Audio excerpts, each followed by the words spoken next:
All right, there we go. Hey, a little bit of technical difficulties, but you know what? We make it work too. And welcome in everybody to another annual YSN Live, your Sports Network Softball All-Star Game. Ty Bartel, Anthony Hartwig, and Rob Johnson with the call and coverage of all the action today. It ought to be interesting. Yeah, Mother Nature had a little bit different plans for us. This was supposed to be played at the softball complex of Youngstown State University. The rain kind of puddled up on the infield, so we moved it indoors to the Watts Center. First time ever for our All-Star Game, and I'm excited for it, Rob. I am too. Although it was a lot of work. I actually had everything set up, dialed in, ready to go. And then, of course, Mother Nature drowned us. And so it was hurry up, let's move, and get it set up. And so far, so good. And we'll take it down to the field real quick. Anthony Hartwig with the introduction of the players in this All-Star Game.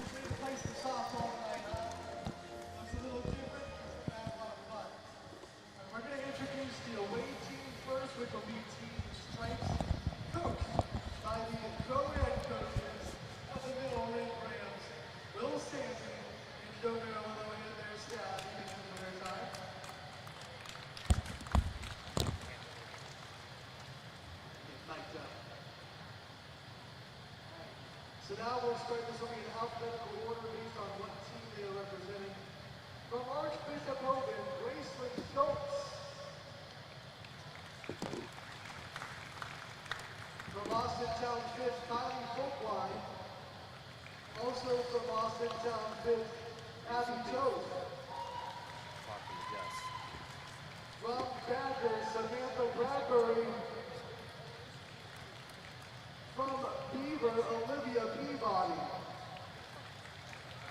From Canfield, Kaylee Ortiz. From Champion, Sam Strock. From Cheney, Selena Hollander. From Columbiana, Addison Broad. From Columbiana and Cam Perkins. From Columbiana and your co-MVP of YSN. From Gerard, Gianna Saxon. From Grand Valley, Brianna Rowland. From the Highlands, Madison Smith. From Jackson Milton, Grace Dodd.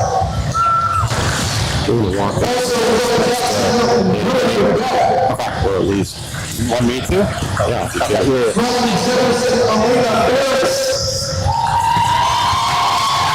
Also from Jefferson, Allie Hill. From LaGray, Rocky Road. From Lakeview, Kennedy Butler.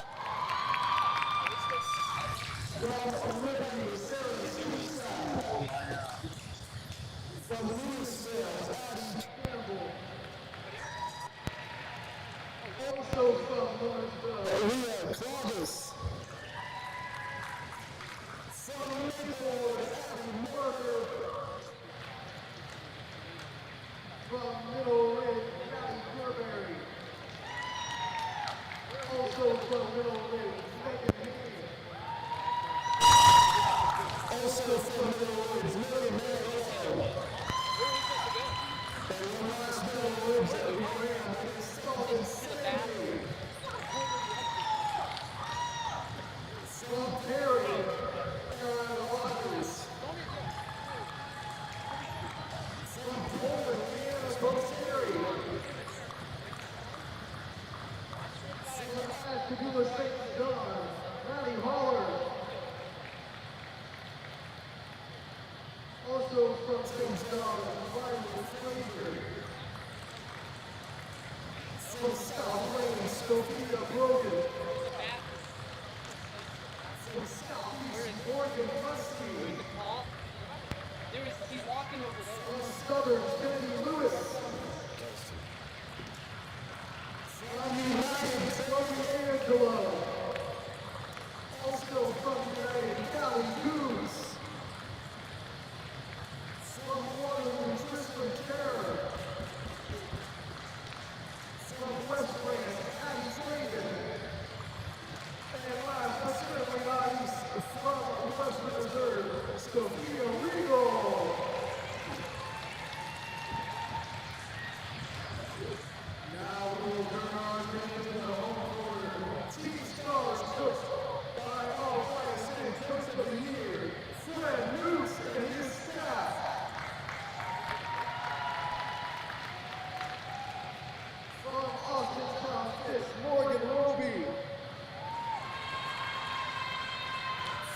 Beaver, Abby Hodilla. From Beaver Local, Ali Wright. From Boardman, Ava Freeborough. Also from Boardman, Tori Strines.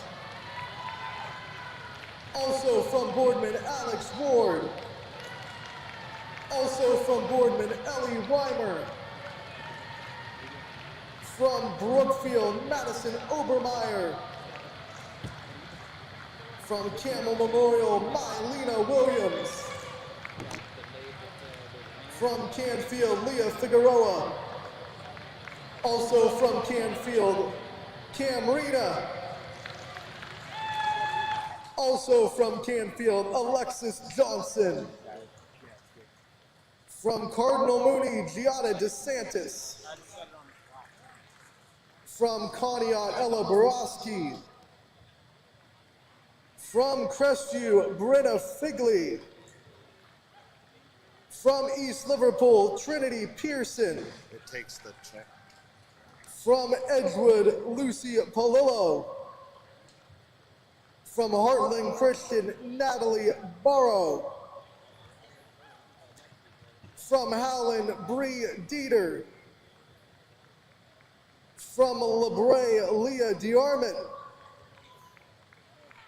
From Lakeview, Max Stowe. Also from Lakeview, Calissa Warner. From Liberty, Chloe Fleps. From Lisbon, Mara Householder. From Lowville, Gianna Palumbo. From Maplewood, Claire Urchek. From McDonald, Aubrey Evans. From Niles, Lydia Taylor. From Pymatuning Valley, Allison Clark. From Salem, Channing Toy. From Sebring, Bella Threet. From South Range, Selena De Jesus. From South Range, Gianna Pauline. From South Range, Gabby Spooner. From Springfield, McKenna Weimer. From Struthers, Hannah Suzanne. From Ursuline, Katie Koulianos. From Warren JFK, Kylie Marlatt. From Warren JFK, Jasmine Ridley. And from Wyndham, Brielle Jones. Thank you, ladies. One more announcement we have to make thanks to the flag office of Youngstown State University. There is a tornado warning just for the African area.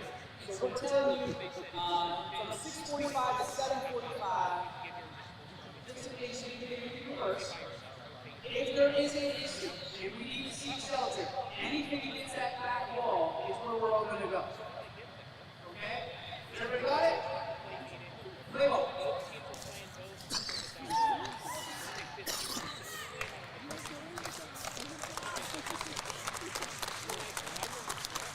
Well, all mic'd up. Strikes all three. Strikes all three. 1, 2, 3, strikes. All right.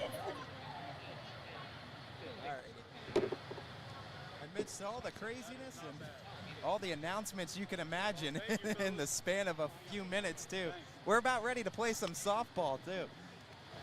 We have tornado warnings apparently in the Akron area, but it's all sunny and shining out and down here as well. We got a lot of water that's sitting on the ground from rain earlier in the day in the Youngstown area, but we're playing inside regardless here at the Watts Center of Youngstown State University. Ty Bartzello. Yeah, it should be pretty cool. I've never set up for something like this, so I'm interested to see how it I just plays love out. that Anthony Hartwig, don't you guys? Don't you guys just love Anthony Hartwig? He's such an awesome guy, right? You got to love Anthony Hartwig, no doubt. Anthony Hartwig, speaking of which, he's rolling up now. One of our color commentators today, Ty Bartell with Rob Johnson. Anthony Hartwig for our annual YSN Live All-Star Game, as 51 schools and 80 student athletes represented in today's tonight's All-Star festivities. Coach, the coaching combination of Coach Marilillo and Coach Sandy from the Mineral Ridge Rams, representing Team Stripes, the away team in today's contest. And our home team going to be represented by the Coach of the Year under the YSN family, Coach Fred Moots of the Boardman Spartans, and his staff going to be the head coach of the Stars team, the home team. Who is? Head coach, what's his name? Bill Sandy? Will Sandy? I feel like we're pretty down. So we figured out what's going on with the other mic. Apparently Will Sandy is mic'd up. So. Yeah, Will Sandy's. I was going to say, that definitely was either Sandy Marilillo. That was one of them. They're always up to the mischief, too. But we got them mic'd up, and that's pretty cool as well. And also what's pretty cool is what we got here in the battery to start off. Tori Strines is the pitcher, and Mackenzie Stowe, Max Stowe is our catcher. And I think halfway through, Will Sandy should give up that mic and give it to Fred Moots. We'll swap it. Yeah. We'll swap it. This is fun. Talk about it, though, Coach Sandy. I mean, this is a chance to coach an all-star game, and it's also an indoor all-star game, too. So just talk about the experience a little bit out there. Well, I don't think Will can hear us. Oh, he's not hearing He us? can just have, he just has the mic. It's a one-way radio. Okay, we so can he's hear just him. talking. They can't hear us. So we're just going to get random buttons from Will Yeah, Sandy yeah. throughout the- Okay. Hey, we'll make it work. I want Will Sandy to answer Sandman. that question, though. At me on Facebook, answering that question later. Mr. Sandman, bring us a dream. But let's talk about this. We got Tori Strines, pitcher, and Mackenzie Stowe, the catcher. This is a great battery combination to start off our team stars. You have, well, one, our co-YSN Defensive Player of the Year, and someone that was definitely in the conversation for Pitcher of the Year. We gave the nod to Aubrey Evans, of course, from McDonald this year. Had unbelievable numbers from Aubrey Evans as well. In her first year in the circle for McDonald, that was one of the even more impressive things. Look at that. The Boardman's got everything for us. Depth charts. Yeah, we got everything. They were taking this serious, and I love to see it. So many athletes in this one. Like we said, 51 schools and 80 student athletes represented today. And, I mean, just some of the best, and you're going to find them right here on your sports network. As Mineral Ridge's Megan Haney going to be leading things off for Team Stripes. And I told her before the game, I said, there's a benefit to having your coach as the head coach. I'll put you in the leadoff spot. And it's a prototypical leadoff. She's a great slapper. She knows how to get on base. And this is something that Tori Strine's going to want to pitch inside to try to keep her from going through that 5-6 hole. So we're going to see a lot of probably inside pitches. Max Stowe used to calling pitches. He's probably calling for Tori Strines. I imagine that the coaching staff for Boardman probably letting the reins go for calling pitches. So Max Stowe calling the game right now. But I imagine they're going to try to stay on the inside corner against the slapper. An incredible regular season for Strines, but once tournament time started, she kicked it into a different gear. She was 2 levels above what she was all regular season, found that extra bit in her tank too, and she was something special throughout the tournament. From the district final on, Tori Strines gave up a total of 4 runs in 4 different tournament games. Against some high-powered offenses that she faced. 3 of those runs were in the game they lost in the state semifinal. 1 run to Louisville, shutout Howland, and shutout Talmadge. And that's a ball inside. We got a 3-2 count here on Haney. So did you already go over the rules for the foul? I have not. So yeah, go over the new rules. They're the rules of what we got played. So if it is in foul territory before the bases, it is going to be a foul ball. If it lands foul after the bases, it is a fair ball. Okay. Called strike 3 on Haney, first out. Another thing, if it hits the ceiling and it's caught, it will be an out. If it hits the ceiling and it is not caught, it'll be a foul ball. Home runs are umpire discretion, but the eye of it is anything over the ledge that you see out in the outfield. So umpire's discretion, but that's what we'll look for, anything that's hit over the ledge out in the outfield. So we got Allie Hill out of the Jefferson area Falcons now stepping to the plate. Well, Jefferson had a really good season. Allie Hill is a senior for them, going on to play at the next level. Just one of the amazing players. And we have the freshman. We have a senior and a freshman, both from Jefferson, playing today. They know a thing or two about diamond sports out there in Jefferson area for Ashtabula County. And I know somewhere, probably behind us, Sam Torres is smiling because there's a lot of 440 representation here in this All-Star And it's game. growing every single All-Star game, too. The more and more 440. Look at that snap of the glove, too, as Strines brought the heater. Hill almost got up to it, but she's down in the count 1-2. Strines probably tops out at about 62 miles per hour. Lives in that high 50s, low 60s range with her speed. Skip that one off of the turf. Spartans, they're used to playing on turf fields, too. They had a couple of contests on the road on the turf, too. A lot of these teams. State semifinal. We're also, too, seeing a lot of turf fields just in general popping up in and around the area. A lot more teams have experience on turf than maybe you would have asked 10, 15 years ago. Yeah, I mean, you look at the state semifinal was on an all-turf field. So their last 2 games now have both been played on turf. And she has a couple of her teammates out there in the infield. Pretty comfortable with what's around her. Oh, the breaker and the looking strikeout. Back-to-back Ks by Strines. Well, one, that's a great pitch call from Max Stowe. I'm sure she called that off-speed. Cam Perkins now trying to start something here for Team Stripes as Tori Strines showing just how special she's been this year. Back-to-back Ks in this All-Star game. Cam Perkins, the amazing catcher for Columbiana. What I liked about her this year is she kind of calmed the weather when it was a freshman catcher in the circle for Columbiana most of the season. Addison Broad really built that relationship from start to finish and really found a comfort zone with that pitching staff. Obviously, Caitlin Pleska has been working with her for a while, but then you bring in a freshman in Broad. It's on the catcher to build a relationship pretty quickly if you're going to have a successful season. And Broad had a very successful season in the circle. Pitch low. You talked about Alex Ward, one of her teammates out there. Ava Freeborough out there. Katie Culiano's playing first base, too. She could play either corner for the Ursuline Irish. Yeah, I think when you're choosing, like Alex Ward, in my opinion, is probably the best third baseman that we have in the YSN family. Does not wear a face mask, lives life on the edge. Yeah, she really does, too. She's one of those YOLO type of people, right? But, you know, I say it all the time. You watch softball on TV, you see all those D1 athletes, none of them have face masks on. I'll tell you what, I had a conversation with Brooke Herron over at Louisville one night talking about the face mask. I said, I don't know how you play with it after playing so many years of baseball, just having that thing on my face. Right. It's one of the things that, like, it's a big discussion in softball. Should it be required? Should it not be required? I would always say, if you want to wear it, if you're comfortable wearing it, for the love of God, wear it. But I'd caveat that we're talking to elite players. If you want to be D1, you look at a lot of D1 athletes. They're not wearing masks in the infield. This is one of those things. They'll all tell you the same thing too. If you ask any of those power forward D1 players, you can't rely on your reaction time if you have a safety net there. You just won't be as good of a softball player. As Cam Perkins worked the walk and Kennedy Bartlett.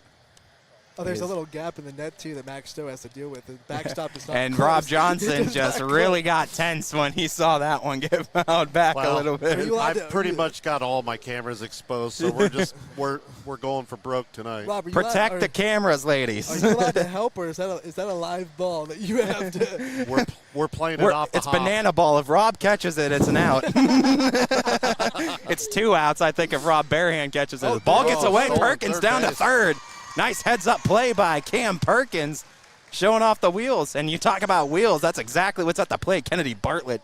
Catchers that run, gotta love it. Gotta love it. And you're right. Kennedy Bartlett has speed for days. Call her Kenny. She also, if I'm not mistaken, isn't she the Big Dog of the Year? She is, exactly. Big Dog of the Year. YSN Big Dog of the Year. I was hoping I wasn't wrong about that. I thought for sure she was Big Dog of the Year. So we do the Lakeview comes in strong too. Bulldogs, Big Dog of the Year. It's all fitting, and That's she's She's going to look at her Lakeview teammate Max Stowe and say, thanks for the free pass. Now I'm going to burn you. Now we got to see the attempted steal. Can Mac throw her out at second? You know she wants to, and you know Kennedy wants the steal on Stowe. Send her, Joe. Send her. We got to see this Lakeview. Joe Marilillo on first base. First base coach got to send her. If you don't hold it, though, you're probably giving up that run if you don't get her at second. So this is going to be interesting. They're likely sending Perkins with 2 outs if they go. I hear Will Sandy saying something. You're good. Okay, yeah, I'm starting to hear Will Sandy. Good idea. Good idea. I hate it. This is one of his second middle ridge that we've seen. Lily Marilillo at the plate. Senior. Two down. 200-plus strikeouts in her career with the Rams really helped them find new heights and new success they hadn't witnessed in a couple decades this season, too, winning a conference and getting to the districts. Called strike, throw down to second. It's going to be a little bit offline, and a run's going to come home to score. Stowe trying to catch her teammate. Bartlett in safe, though. You know, you take that chance, you make that throw, you're almost giving up the run if you don't get the out. Come on, Lil. Perkins comes home to score. 1-0 this game. Did she go? Nope, no swing. Held up. Lucky Lily, let's go. 2 balls, 2 strikes. Lucky Lily, I like it. We're getting some nuggets. Marilillo Sandy. taking it just below the knees, 3-2. Let's go.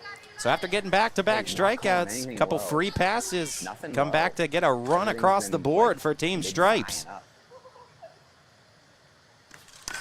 That's hit out towards short, waiting on it, making the throw in time for the out. As nicely done over there was, I believe that was Alyssa Warner out at short, making the play for the out, number 3. We go to the bottom of the first and our first look at Team Stars Bats when we return. The environment in the hospital can be very intense for a patient. Being able to put a smile on their face brightens up my day. I go to Youngstown State University and my passion is nursing. What I love about studying nursing is that it takes you out of the classroom and into the lab. It's really hands-on. The professors here push you to be your absolute best, so if you want it, you gotta work hard for it. I am so excited about my future. I'm Shantiana and I am why I'm proud.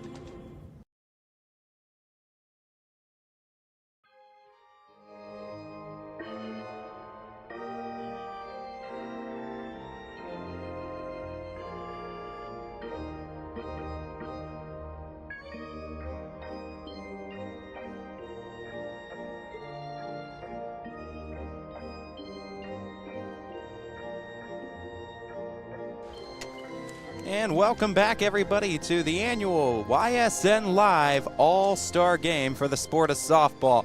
We mentioned Mother Nature had some plans for us different than what we originally scheduled today, and we said, well, Mother Nature, we're going to find something else to do, too. We move it from the YSU softball complex over here to the Watts Center. Little indoor softball, but, hey, we're not complaining. I think the girls aren't complaining either, as we're able to get these 51 schools and 80 athletes represented here today.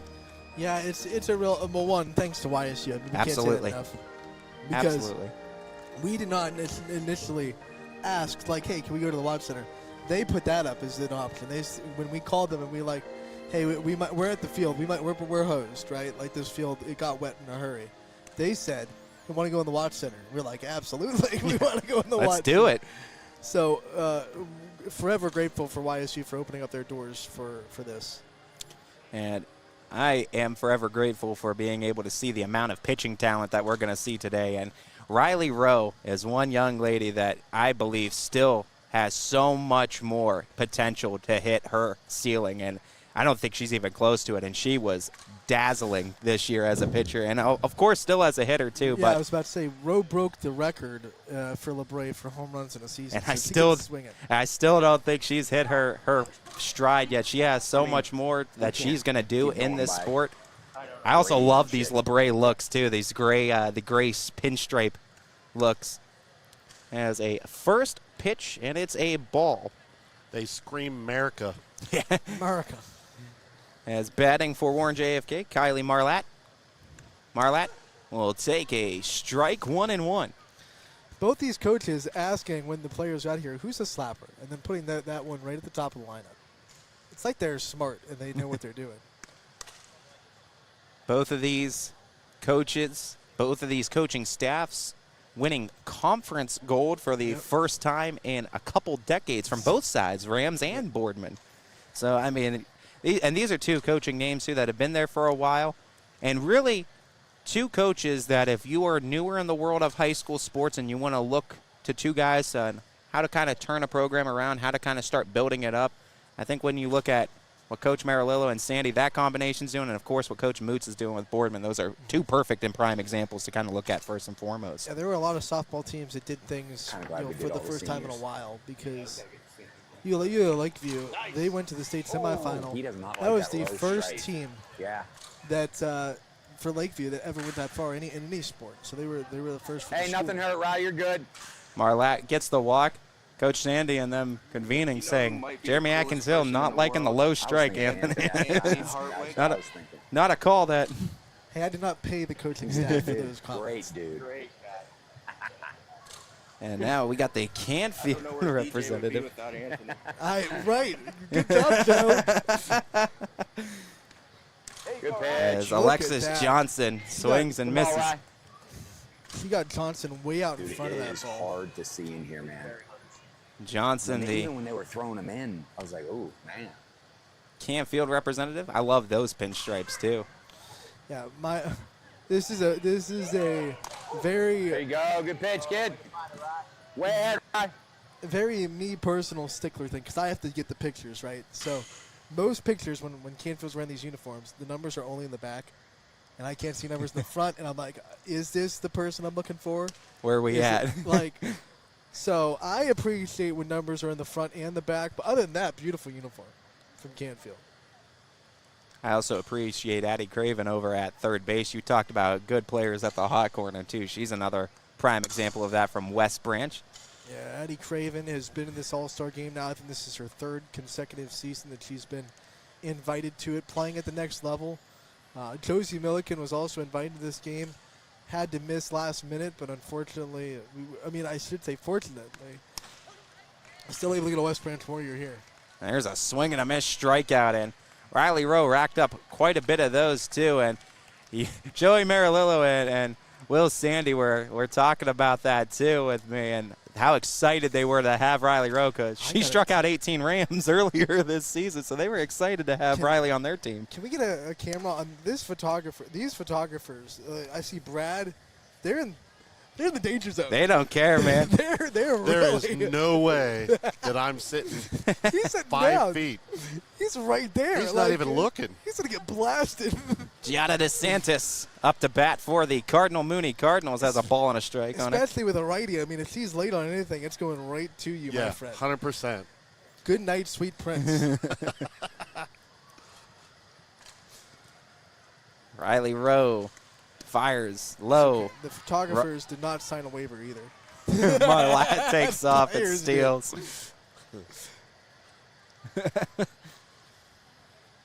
Warning, all photos you take at the YSN All-Star Game are at your discretion. Duck and cover. Duck and cover, indeed.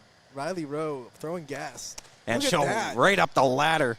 Get the strike 2 on DeSantis. That was a rise ball. Straight up rise ball. It broke late, and DeSantis swung right under it. I think I think they were hearing you, and Well, now he's still in danger. give himself a little bit more room. Maybe even more. 2-strike so. pitch. Oh, that's blasted out towards left center field. It'll get down. Cut off by center. Touching third. Coming home with the tying run is Marlatt. She'll slide in safely with the score. DeSantis rounds second. She'll stop there with an RBI double. And it's 1-1 after one here at the YSN All-Star Game. That's a 2-strike pitch, too. I mean, Riley Rowe puts it a little bit too much at the plate. And DeSantis makes her pay. That's a great 2-strike approach. Taking that ball to left center into the gap. Calissa Warner up to bat now. She was a big proponent of what a magical season this Lakeview Bulldogs team had. And she was their leadoff hitter all season. So she knows how to get on base, and she's in an RBI opportunity right now with a runner in scoring position. I love how this Lakeview team, too, has just continued to get better, and it feels like flying under the radar with all the big names that we've had in softball over the years.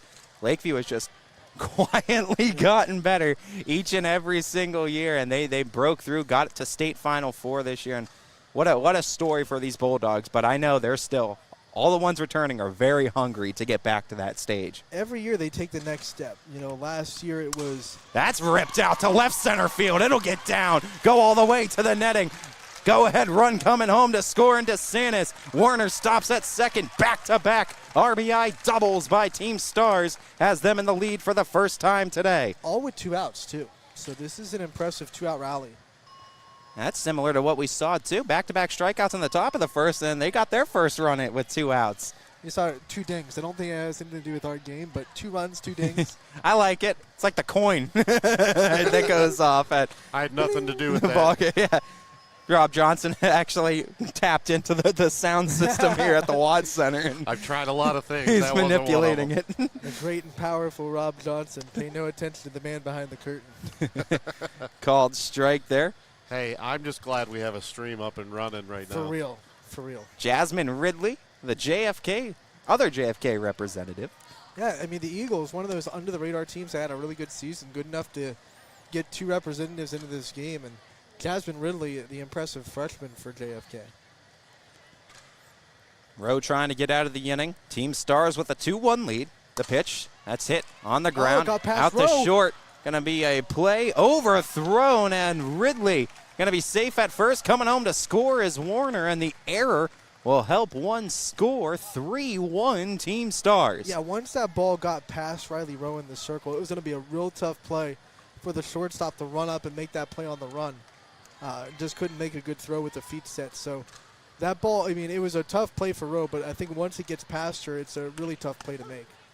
And a called strike to start things off. 0-1 as McKenna Weimer from Springfield takes a strike. We'll see her in the circle at some point tonight. She had a special season. You talk about what she's been able to do over there in New Middletown. Taking a Springfield team that only won 2 games last year and elevating it dramatically in New Middletown. First career start as a freshman, Ty. What did she do? Throws a no-hitter. Yeah, no big deal. You want to talk about being a big-time starter as strike 3 looking. And I was completely wrong because I that's thought there second were 2 out. outs. Yeah, that's the second out. Erase everything I said for like the last 20 minutes. It's gone. Hey, I haven't called. He knows outdoor softball. He does the indoor softball can get confusing a little I bit. haven't called the game in a couple weeks. I'm rusty. It's okay. Tori Strines tried to go lift off And on not that having swing. a scoreboard That's true. makes it even more challenging. We're making it happen. You got the warm up. You called the baseball game. I got nothing. I'm coming in cold.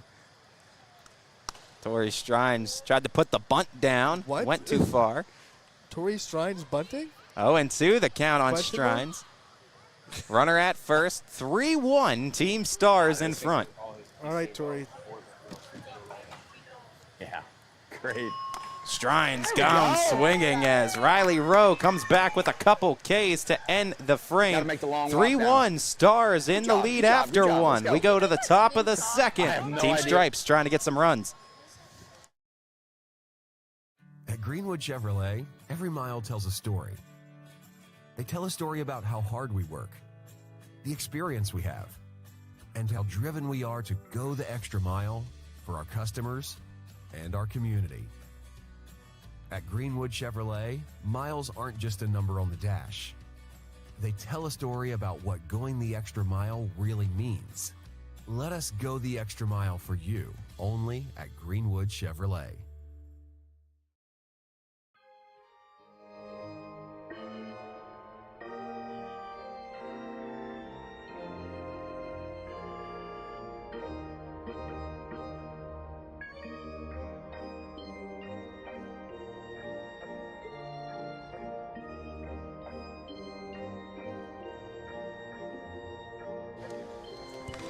Welcome back, everybody, as we get you ready to start this top of the second inning. Team Stars, Coach Mooch's team, up 3-1 over Team Stripes, Coach Marilillo and Coach Sandy's team.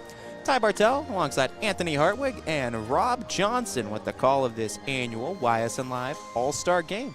Couple runs. I mean, this is very different than the baseball game where runs didn't come until very late in that game, and it was kind of a premier score. She's trying to bait me to send the girls to second. She wants them. Or play with her. But I did. we got offense They here won't early. listen. 3-1 our score after one. And with the way these two teams have hitters, doing, honey? I mean, there's some great and talented pitchers, and you know that, Ann, on both these squads. But these hitters came to hit today, it seems like. And pitching next to someone that Joe Marilillo and Will Sandy know all too well and causes nightmares for them when they sleep. It's Aubrey Evans, the YSN Pitcher of the Year from McDonald. They split the conference with the Rams, and Coach Sandy and Coach Marilillo hoping they can exercise some demons. Aubrey Evans, no doubt dynamic. You've mentioned Pitcher of the Year for the YSN family.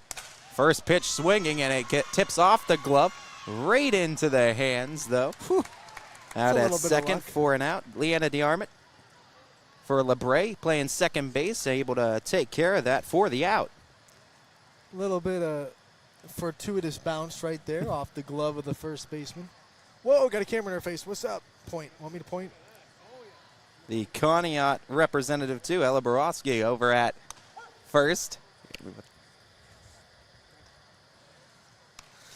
Evans able to get that first out rather quickly. Addie Craven. Yeah, and Borowski did a good job, too. Once that ball got past her, getting right up and covering first on a beat, so DeArmond had somewhere to go with the ball. Those Conneaut Spartans also have that pinstripe look, the dark gray pinstripe look, too, and I kind of dig that. Shout out to Conneaut head coach Lexi Zappatelli, who has spent a lot of time here in this Watch Center as a former YSU Penguin playing softball for the team here. You love to see those former probably- players giving back to She the probably sport. knows how hot it is in here. She's like, I've done conditioning in here. Shut up. You're sitting there broadcasting, complaining about how sweaty you are. Try running the field. Evans' pitch gets hit out towards center. It's a base hit. Addie Craven. She's going next level for a reason, folks, because she can hit quality pitching, and she just shows a bit of that right there. So with Craven on, tying run will step to the dish here for Team Stripes, and it'll be Jackson Milton's Grace Johns. I love the powder blue. I love this look, too. These pinstripes, great look for Jackson Milton. Grace Johns, too, is also, I think, a little bit crazy, because if you watch the way she plays volleyball, it's the same way she plays catcher. She lays it all on the line. I don't think she thinks about pain actively as things are happening. I think she worries about it later, because I watch this young lady play, and I just, she makes me hold my breath every time. You remember the YSN Defensive Player of the Year for volleyball this year. Led the YSN family in digs. Strikes out here. As Aubrey Evans, though, she's very familiar with Grace Johns and how to get her out, and she says, up, down, see you later. She came up and Aubrey Evans said, I know you. I know who you are. Caitlin Pleska, if I'm not mistaken, up to bat now. Oh, no, excuse me. 22. Back to Perkins. I think actually Pleska bat when you called Perkins up earlier. They 22-23. They got similar hair colors, too. But you can tell the FP Select helmet is Pleska, so for future reference. If you see FP Select on the helmet, that's Pleska. Perkins was able to be safe at first. It was like a swinging bunt that stayed fair. So we also got to give the first run of the game then to Caitlin Pleska. Caitlin Pleska. Yeah, she was the one who got on and scored the first run. So my bad, Caitlin, too. We want to give you credit for that, give you nods for that. Please don't leave the game early.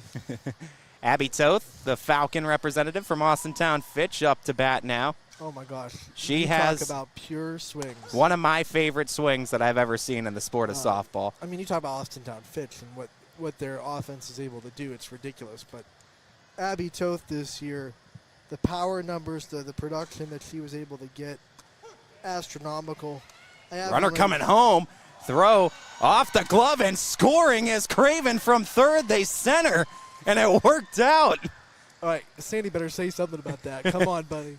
As over to second is Perkins, tying run in scoring position, and Abby Toth with the chance to bring home the tying run. She loves these clutch situations. Abby Toth with 10 home runs and 49 RBI this season. She goes swinging and missing there as great pitch, Evans guys. gets Great a pitch. big Good K job. against a Good job. big-time bat. The Team Stripes and Coach Sandy Amarillo get a run closer. It's 3-2 heading to Coach Mootz's bottom of the second.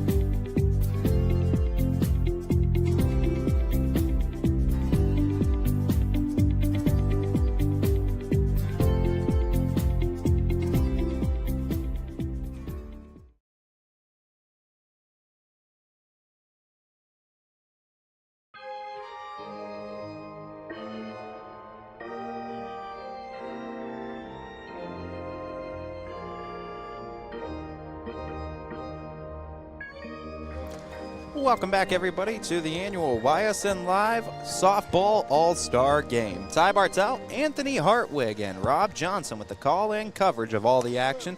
Live from the Watts Center of Youngstown State University. Big shout-out to YSU for allowing us to move this softball game indoors due to Mother Nature trying to have a little change of plans for us.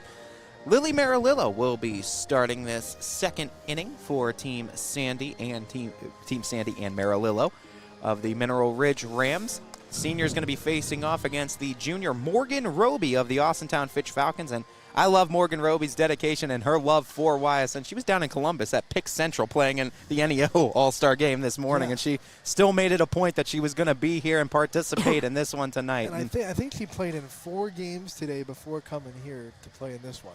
That's dedication, man. There are a few with the personality and the attitude of Morgan Roby, and you want to talk about a dugout energy bolt. It's definitely Roby. And Bradley forward. Morgan might have taken that one out of Brad's health, right? Yeah, I think. This is brave right here. This is brave, Brad.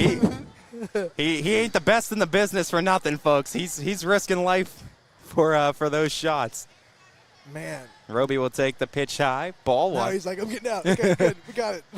You can swing now, Morgan. You're good. Got the money shot. 1-1 the count on Roby. Marilillo's pitch skips off of the dish. 2 balls and a strike now. Morgan Roby never strikes out. Very rarely does she strike out, yeah. And last year, I didn't look at her strikeout numbers this year. Last season went the whole high school year without definitely. She had a couple this year, too, and at the time when she did finally strike out, ending her streak, she was upset about it, but then talking to her later, she said it was probably one of the better things that happened to her, too. It wasn't that thing in the back of your mind anymore, and realizing you're human sometimes, and Roby, little flare shot, single into left field, and that's what she does best, folks, is when you get ahead on a count on her or you get her to 2 strikes, her swing shortens up a bit, and she becomes a little bit more aggressive, and she's able to all of a sudden foul off a ton of pitches. Maybe not so human. You said that right. She took a pitch that was inside, and she just muscled it out of the infield for that base hit to left center. Someone who can muscle some things out of the infield here is Katie Koulianos from the Ursuline Irish, and a big hack and a miss. 0-1. Now, when she's on time, she wasn't there, but when she is, make, connect, and go far is what she does best. The Otterbein. Right? Otterbein, excuse me, swing foul. Yeah, it was almost a check swing. It got really in on her, which is telling me that Marilillo's ball is moving well, because even Roby's base hit was inside. Yeah, like you said, had to just muscle that one over short. So when Marilillo can control the inside corner, things are going to happen well. There you go, another inside pitch. That's all Koulianos could really do with that, is foul it off down the third base line. Koulianos, the senior for a very young Ursuline team this year. She was actually looked at as one of those leading voices, and kind of the Irish needed her to be a lot throughout the season too. And she'll line that one to center, measuring it up though for the catch out, number 1.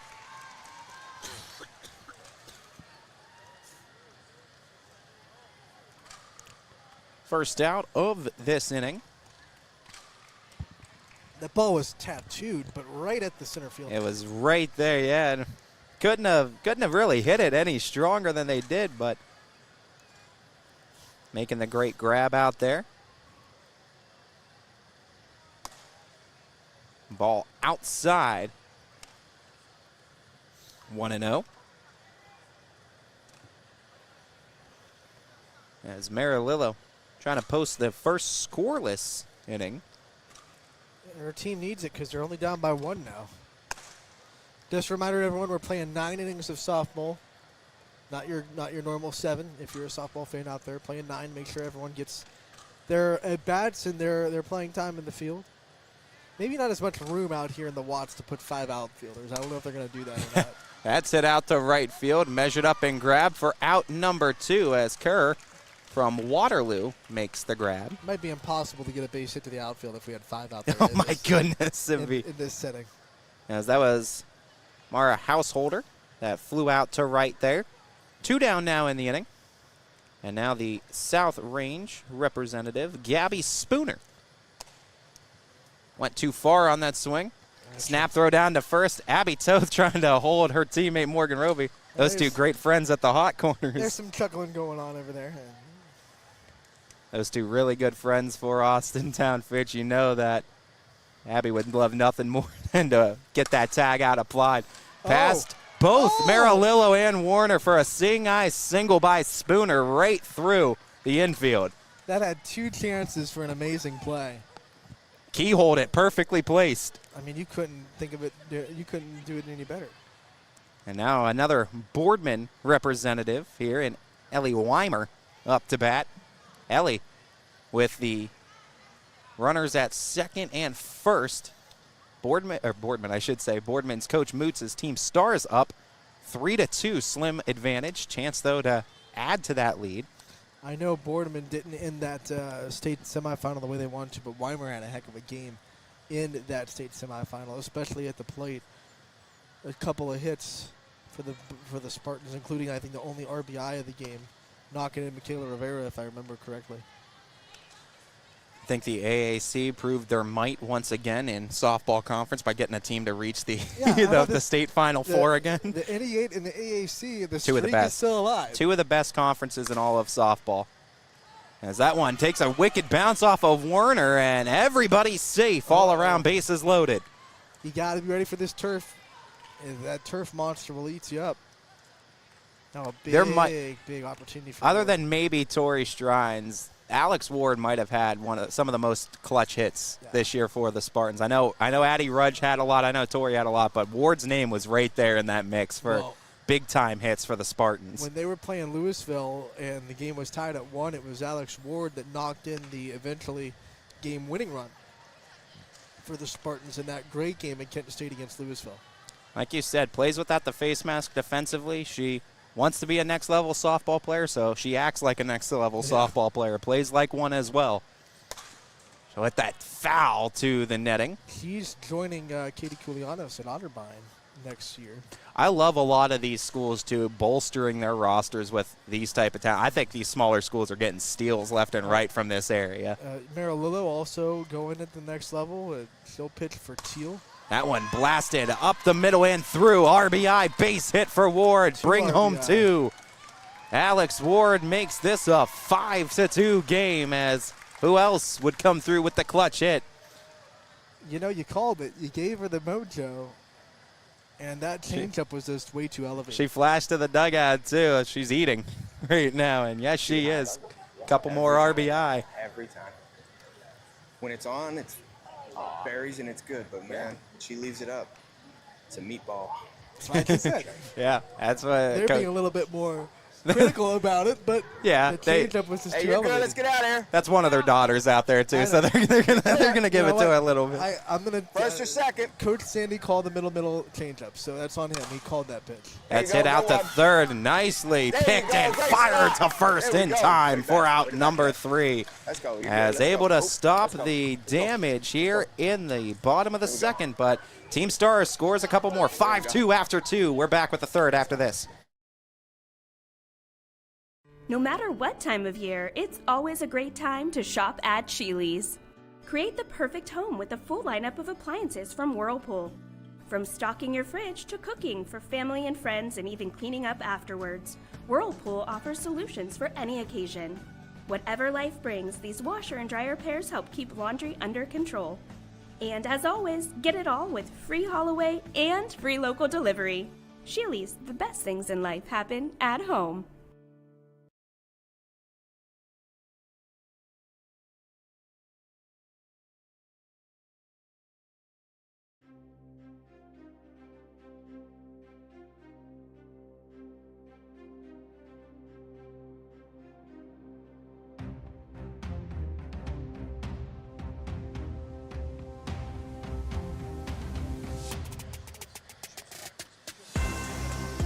Welcome back, everybody, to the Watts Center of Youngstown State University. Little indoor softball for you for this annual YSN Live All-Star Game. Ty Bartell, Anthony Hartwig, and Rob Johnson with the call-in coverage of all the action today.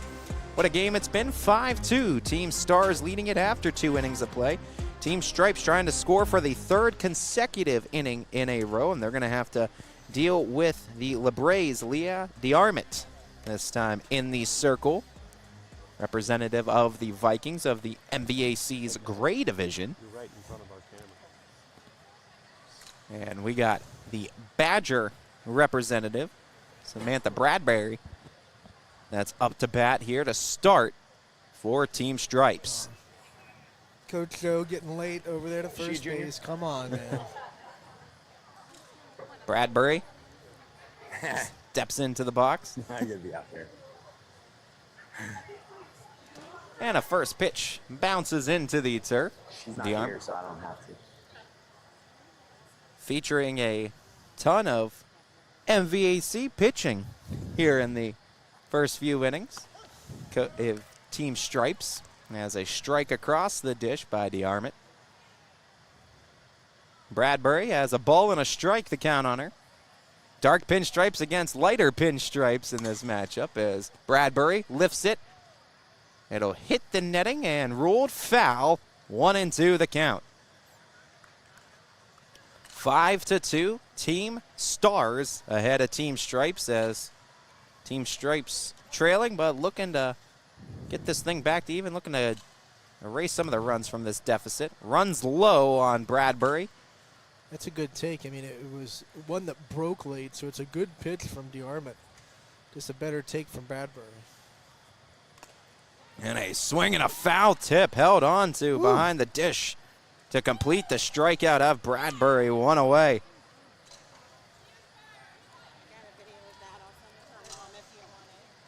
First out of the inning. And bring up a Mineral Ridge representative in Maddie Gerberry. Gerberry. Little excuse me swing. It'll stay fair for a second before rolling foul. It was before the baseline, so it will be ruled foul. Anything after the bases will be fair, regardless of where it lands. Wild, Wild West. I love it. Gerberry had a really impressive junior season for Mineral Ridge. Improvements in every offensive category you could. Had a couple of diving catches in the outfield as well. Couple home runs to her tally. Outfielders can save games. See her mom over there, the team photographer for Middle Ridge, taking some pictures. Got to thank Stacy Gerberry. Almost every Middle Ridge story we wrote this year used her pictures. As that ball hits off the glove of Williams. Williams throws it back into the infield, but safe at second is Gerberry. Took the misplay and took an extra base on it because of it, as Gerberry will be sitting at second. Chance for the Stripes to get a run. This young lady, too, I know a little bit about Morgan Muncie. You should. She's right in your backyard. She is amazing, too. Got a chance to talk with her mom, too. She helps out with a lot of Little League softball throughout the Portage County area. This young lady, too, just a freshman. She's going to be something. Making school history, the first ever Southeast softball representative for the YSN All-Star Absolutely. Games. And I think it's going to be the first of many. She might pull an Evan Tyson and show up 4 years here. Her ceiling's incredibly high. I'm excited to see how Muncie continues to grow out in Pirate Land of Southeast Ravenna, Paul Meyer area. That'll skip off, and Gerberry says thank you very much, advances 60 more to third. So a chance for Team Stripes to score 3 consecutive innings in a row, trying to cut that deficit down, trailing by 3. Muncie will take ball 4. Good eye at the dish. Tying run now will come to the plate. And it's a big bopper coming to the plate, too. Yeah, the Cheney representative today, and Selena Hollander. Yeah, you talk about someone that can really put a lot into this ball. She can do some damage when she gets a hold of one. Selena Hollander, representative of the tying run. I like opportunities like this because Cheney isn't necessarily a team that gets to see a lot of high-level softball players across the diamond from them in their regular season. So this is an opportunity for Selena, I should say, to be able to just say I belong here on this field with these players. Look at her numbers too. Her Cheney career that absolutely showcases why she belongs to be on this field. Looking for a big time out here though is DeArmit.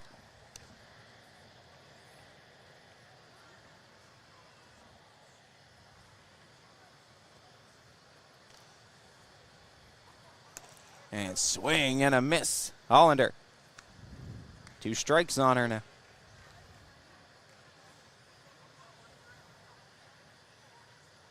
Runners at second and third, base hit. Could bring home 2.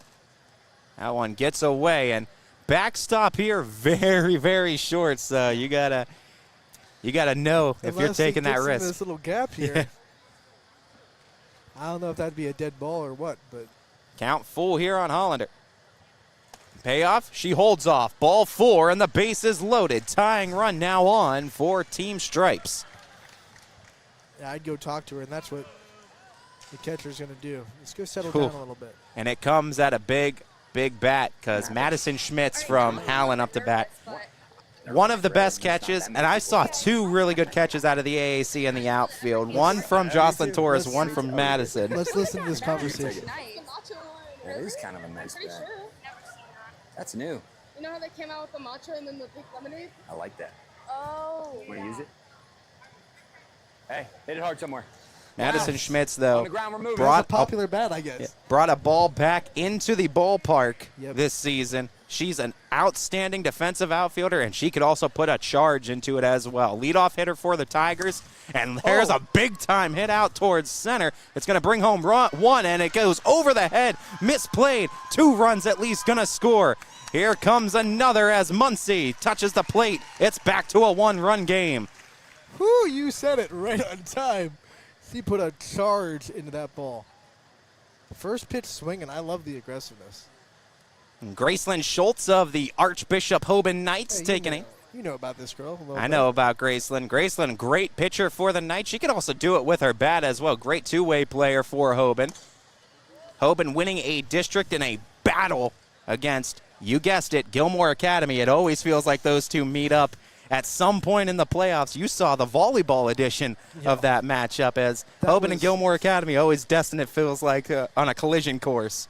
That was one of the best volleyball games I've ever been to. And I said it to you after it. I said that was the state championship, and shocker it was. Gilmore Academy went on to kind of ease their way into a state championship after going 3-2 against Hoban. Softball teams were deadlocked in a big battle. Hoban came on top of that one, winning the district crown. Coach Kevin Young, I like his approach too. It's not your typical approach as a coach. He likes to joke around with the girls too. He keeps the very fun side of softball intact. Take it serious, but he also knows how to break it down. Gracelyn Schultz trying to potentially give Team Stripes the lead back, and she might do it with that hit out to left center field. It'll go all the way to the wall. 1 run coming home to score. Here comes the go-ahead run, and Schmitz. She's too fast, right behind Hollander. 2 RBI double, Gracelyn Schultz, and back on top go Team Stripes. Schmitz is so fast, he almost caught all the way up to Hollander. They look like they're trying to pass the baton. Go. So now the go-ahead run scores for Team Stripes. What a back-and-forth softball game. This is not the pitcher's duel that what the baseball game was. We can tell you that. Bounces off the plate. Schultz down to third safely. And now batting, it's Ariana Rogers, the Perry representative. Another history maker. Another Pirate. First ever Perry softball Hey, representative. Southeast first couple Pirates. We got both Pirates. I mean, we had some Raiders, but yeah. now we need some Pirates. Yeah, we got right? the Pirates. Two Pirates from different ships. Perry went to the regional final against Lakeview. It was an all YSN regional final this year for the Division 4. I think four, yeah. Four. They had to think. Perry Athletics, though, especially on the girls' side, just always seem to be in that conversation. Boys' side, too. I mean, they have a lot of just great sports all the way around. Hit out to third. Look that runner back, but too fast, and then play at the plate, not in time. Safely sliding in to score is Schultz. It's 6-4. Take second, too, on the throw back home. That's just great base running from Schultz, breaking on that play. Once they made the throw, not the fastest player on the roster, but smart base running can be very good and make up for that. 7-5, 2-run lead now for Team Stripes as United's Chloe Angelo up to bat. Angelo caught a piece of it, foul. One of two Eagles that are in this game for United had a great season in the EOAC. We'll see Callie Coons as well. I dig these United unis too. That's a nice look too. I've always been a sucker for dark blue and yellow together. I think it looks good on Toledo. I think it looks good on United. Eagles, a couple representatives as Angelo trying to keep this inning going for Team Stripes. They've had quite a run going for them. 7-5, they're in the lead. Largest lead of the game for Team Stripes. Speaking of Toledo, some breaking news for local softball today. Katie McDonald, who played in this All-Star game a couple of times from Poland, she transferred to Toledo from Cleveland State. So she'll be a Rocket along with, well, actually Maris Barbato graduated, so she'll keep that YSN tradition in the Rocket softball program. Angelo? That's fair. Nope, foul. They are saying fair ball, safe underneath the tag. Rogers just kept on running, and another run scores. It's 8-5. Hey, Rogers! Discount double check. So Angelo's safe at first.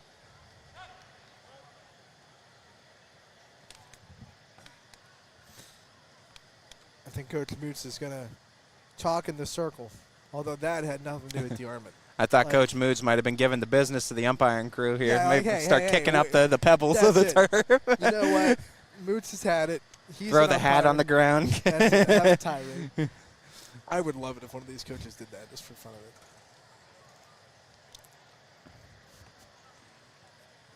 Looks like they're going to switch pitchers. Both these teams want to win, and I love that. I love that mentality still. They're going to try to give someone else an opportunity here.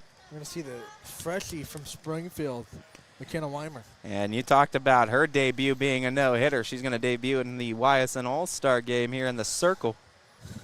What time is it? Wine time, baby. We're going to go orange-orange matchup here as the Mineral Ridge Ram representative, I believe that is Sullivan.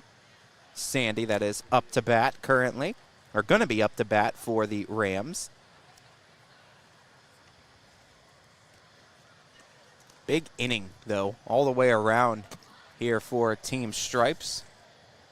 Leading now by 3, 8-5 after scoring 6 runs in this top of the third. Top of the third. We're playing 9. Buckle in, everybody. We're in for a long night. We might be in for some football scores here if we keep this scoring up.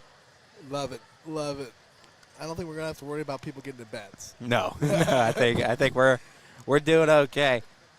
I think Sullivan Sandy is going to be the hitter, if my mental keeping track of the Middle Ridge players is correct. Yeah, it is. It is Sullivan Sandy going to go up against Weimer, and this isn't a matchup that these two are unfamiliar with. They've seen each other. They've played one another this season a couple of times as Weimer and Sandy have appearances against one another. To point out, we talked about infielders having to work with on the turf, and pitching on turf is different too. These pitchers have to get used to the footing that happens when you're pitching on turf. So you might see that pop up a little bit as well today.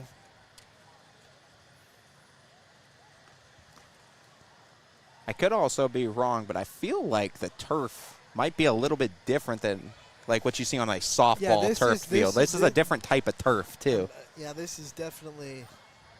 Yeah, I feel like the softball turf is typically a little bit more rough, rigged. It feels like this is a lot more smooth and forgiving. You're getting tackled on this type of turf, I guess. So, Sullivan, Sandy.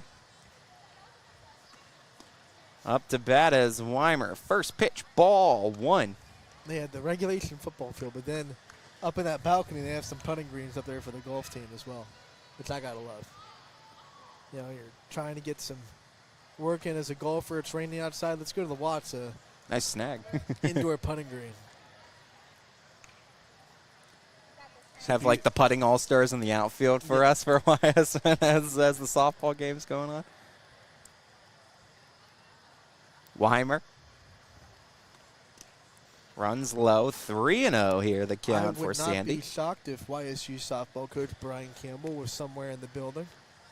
Taking a look at what could be future Penguins. It's only to your benefit to have 80 girls sit right here. It's 80 of the area's top talented girls on in your Watts Center to kind of check them out and field the talent a bit. So Sandy walks, and now we'll have Sophia Regal. I said this during the draft. I want to give a lot of props to the people at Western Reserve. There was a lot of time this winter where it looked like they were not going to have a softball program, but Steve Miller, the head coach of the girls basketball team, kind of saw that and said, this is not going to happen. He stepped up. He became the coach of the softball team, got some other guys that wanted to coach, and then they just scrounged together a team. Did they struggle this year, win some losses? Yes, but trust me, and Steve Miller said this in his pre-season interview, a struggle season on the win-loss record is a lot less detrimental than not having a season for a program. And he does understand that and cares a ton about Western Reserve schools as well. That's a field out to short, able to make the routine play for the out, second of the inning now. So Team Stars, I should say, trying to give their bats the opportunity to keep this into a competitive game. Just down 3 right now, but this batter coming up, danger, Will Robinson. Addie And Campbell. I had a front row seat for a lot of them. I know. Broke the single-season home run record. Run coming home. Angela looking to score. She will. Look at that speed. Campbell's happy, but she's like, you just took away some RBIs for me. They were talking, too. You know, come on. Yeah. We heard Sandy and Marililla talking, though, before this inning. They said, we're going to send them. We're going to send them. They're going to use that speed to their advantage. Addie Campbell, Offensive Player of the Year this year for YSN. 14 home runs, 47 RBI. And a pretty darn good catcher as well, too.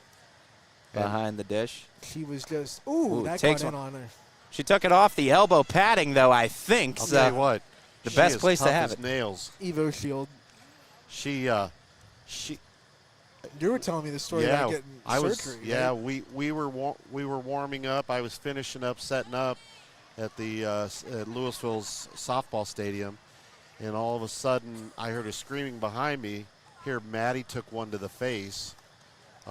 She was watching. Are they putting her back?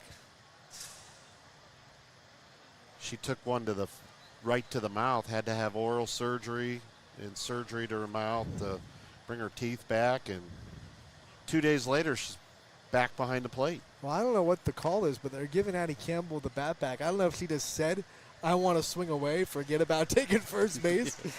I bet she did. I bet she said, can I still hit? Bruise me up all you want. I'm hitting one. I want to hit. I think that's what happened. Because that definitely hit her in the elbow. You got to crush one now, Addie. Like, you can't. Yeah. You got to step back in that box and smash one. Offensive Player of the Year has to put on a show, girl. Let's go. She understands the assignment. She's like, give me all the balls. I don't care. I'll sit here until you throw me a strike. I'm not leaving the home plate. Yeah. Ball 7, I don't care. I'm not walking.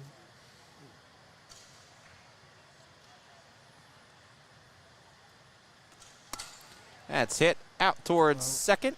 She should have took first. Little base. flip to She first took first base. for the out number 3. As able to score, though, in this inning, a total of 7 runs, 9 to How about that? 5. See, that's what makes this All-Star game special. McKenna Weimer from Springfield going up against the YSN Offensive Player of the Year and getting a big out. Yeah, that's huge. That's huge. And also, it's your favorite, the Dolly Parton 9 to 5 special going on right now. Working 9 to 5. What a way to make a living. We're going to the bottom of the 3rd. Team Stars looking for a response when we return. Welcome to Mill Creek Indoor Player Development Center, where passion meets precision. Experience state-of-the-art technology with 3 TrackMan fitting bays, ensuring your clubs are perfectly tailored to your game. From fun games for the whole family to expert lessons and clinics, there's something for everyone. Our authorized Callaway Club Fitting Center ensures you're equipped with the best. Book online or call our golf shop to reserve your spot today. Mill Creek Indoor Player Development Center. Elevate your game, rain or shine.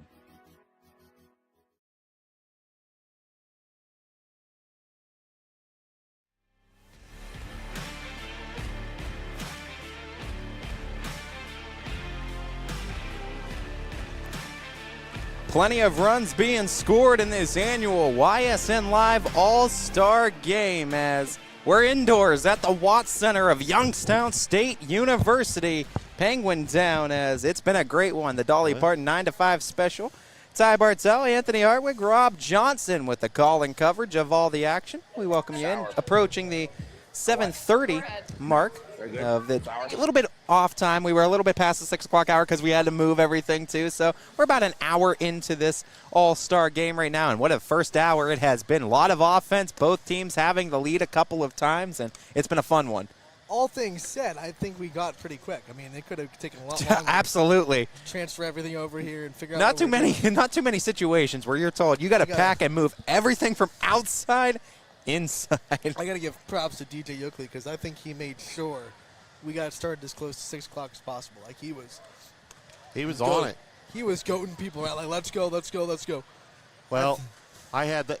He basically gave me a team to set up. Yeah.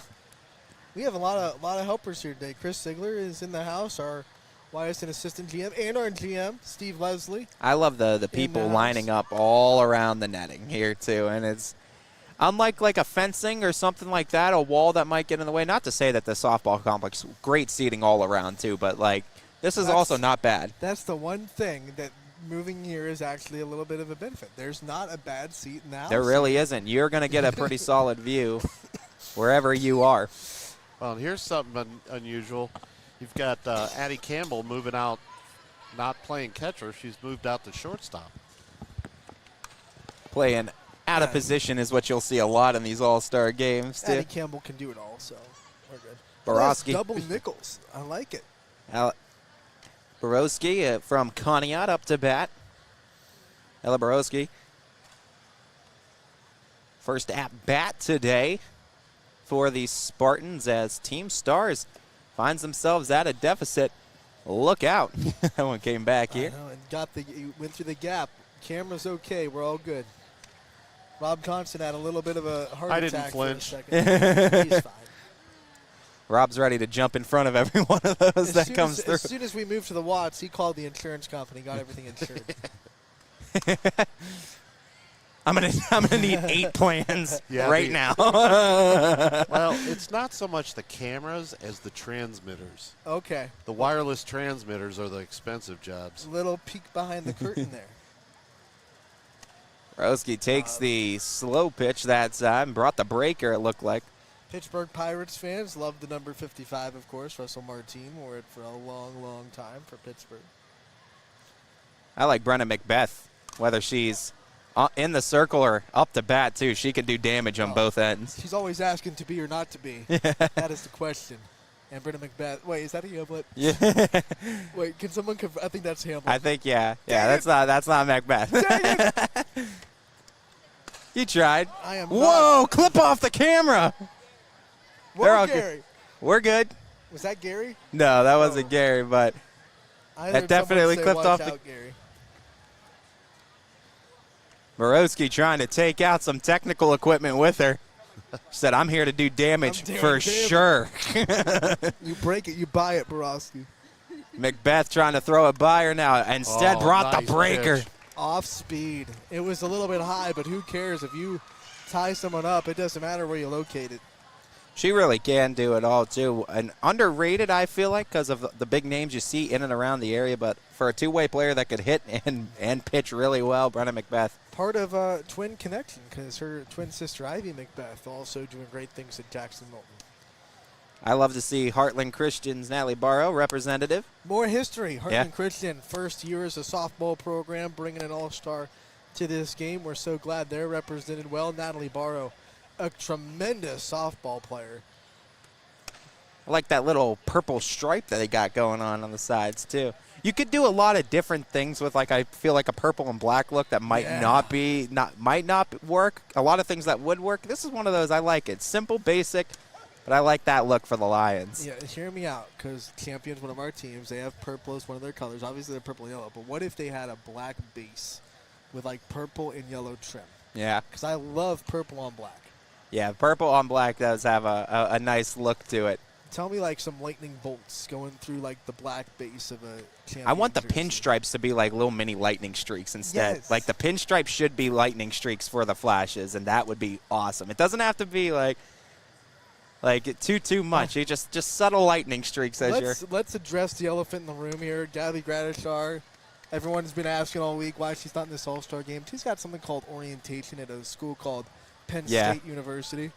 She would definitely want to be here if she could have been here. There no are doubt. some bigger things being done for Gabby Gradishar right now, but we would have loved to have her here, and we definitely invited her. Finally broke through and got the MVP after the likes of Sydney Watts and Milena Toth. A lot of legendary MVPs in the YSN family, and she adds her name to it. If she was here, she might actually get thrown to. Yeah. No one wanted to pitch to her Nobody. at all. And you want to talk about two-way players, that she was dynamic. 52 home runs 52 career-wise. That is insane. Wow. That is 8 off the state record. It also broke champions. Because nobody wanted to throw to her this year. She didn't see too many pitches to hit. Last year, she hit 23 home runs in the season. The year before that, 18. She didn't play her freshman year because of injury. And she hurt her ACL. She had torn ACL in her freshman year. She had 52 home runs in basically 2 seasons where she was pitched to. She got the Barry Bonds treatment. That just this puts it senior into year. perspective, guys, because you think about it. You know, you had Maddie Benson who had 13. Now Addie Campbell who had 14 in a season, and for her to hit 23, that's just unreal. You know, and you know, Maddie Benson's playing for the Maryland Terrapins right now. Yep, and So, they'll be playing each other next year because Gradishar is going to be in Penn State. That's a Big Ten rivalry we'll have to keep our eye on. So many great, talented players from this area at the next level. It is a hot spot for softball. Nobody can, I think, argue. And when you talk about above the north-south line of the United States, with some of the best softball in the north. I'll give a little peek behind the curtain. Kylie Folkwine's supposed to be here, but got called the sub for a team that's playing in front of the University of Texas this weekend. Yeah, and you talk about. And if you watch the College World Series, you know that Texas is your national champion. So I told Kylie when the national champion knocks at your door, you answer so fast you're hurting yourself. Between her and Leah Figueroa, those two are best friends. They're both of them not here because they have bigger fish to fry. Those two are going to go big D1 college commits when they finally do. Figueroa is really upset because he thought for sure she was going to have a Thursday night game in Tennessee and be able to travel after this All-Star game to Chattanooga. And then when the schedule came out, it was like, hey, guess what? You're playing at 8 a.m. on Thursday. And they were like, oh, well, dang.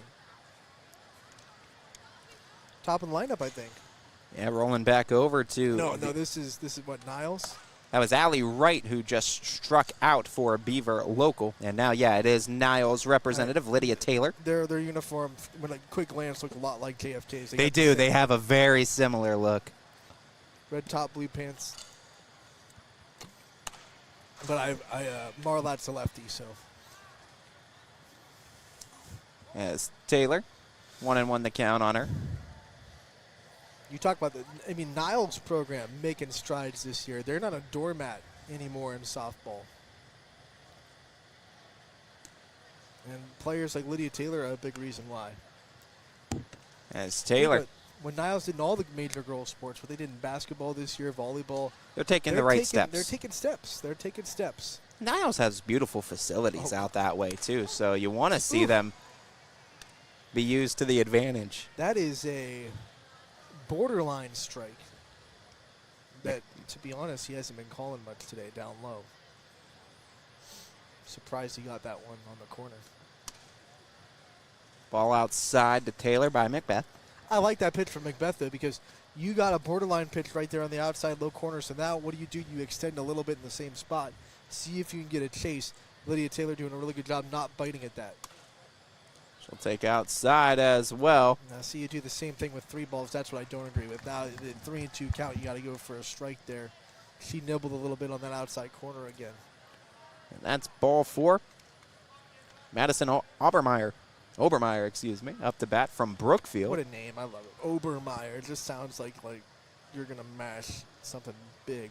Power lefty from the Warriors. It's got that like pink lemonade look on that bat, too. Love the unis from the Warriors. They are a nice look. Brookfield does a lot of different things with their uniforms from sport to sport, too, and like the color schemes.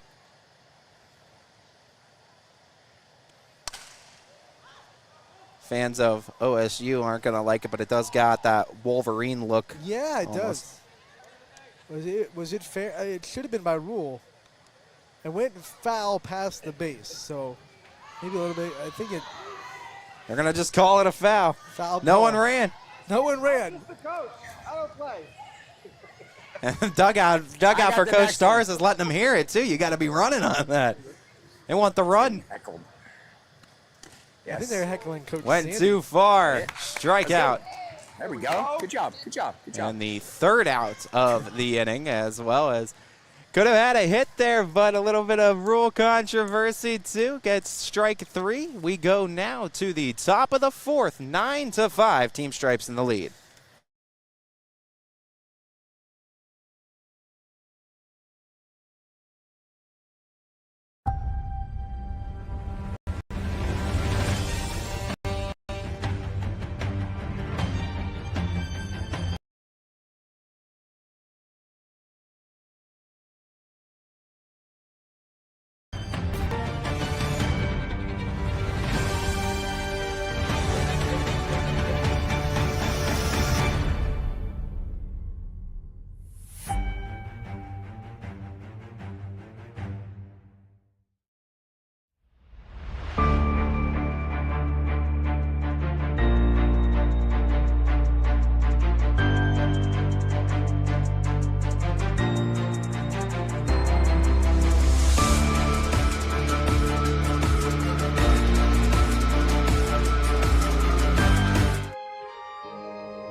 The rest of the way.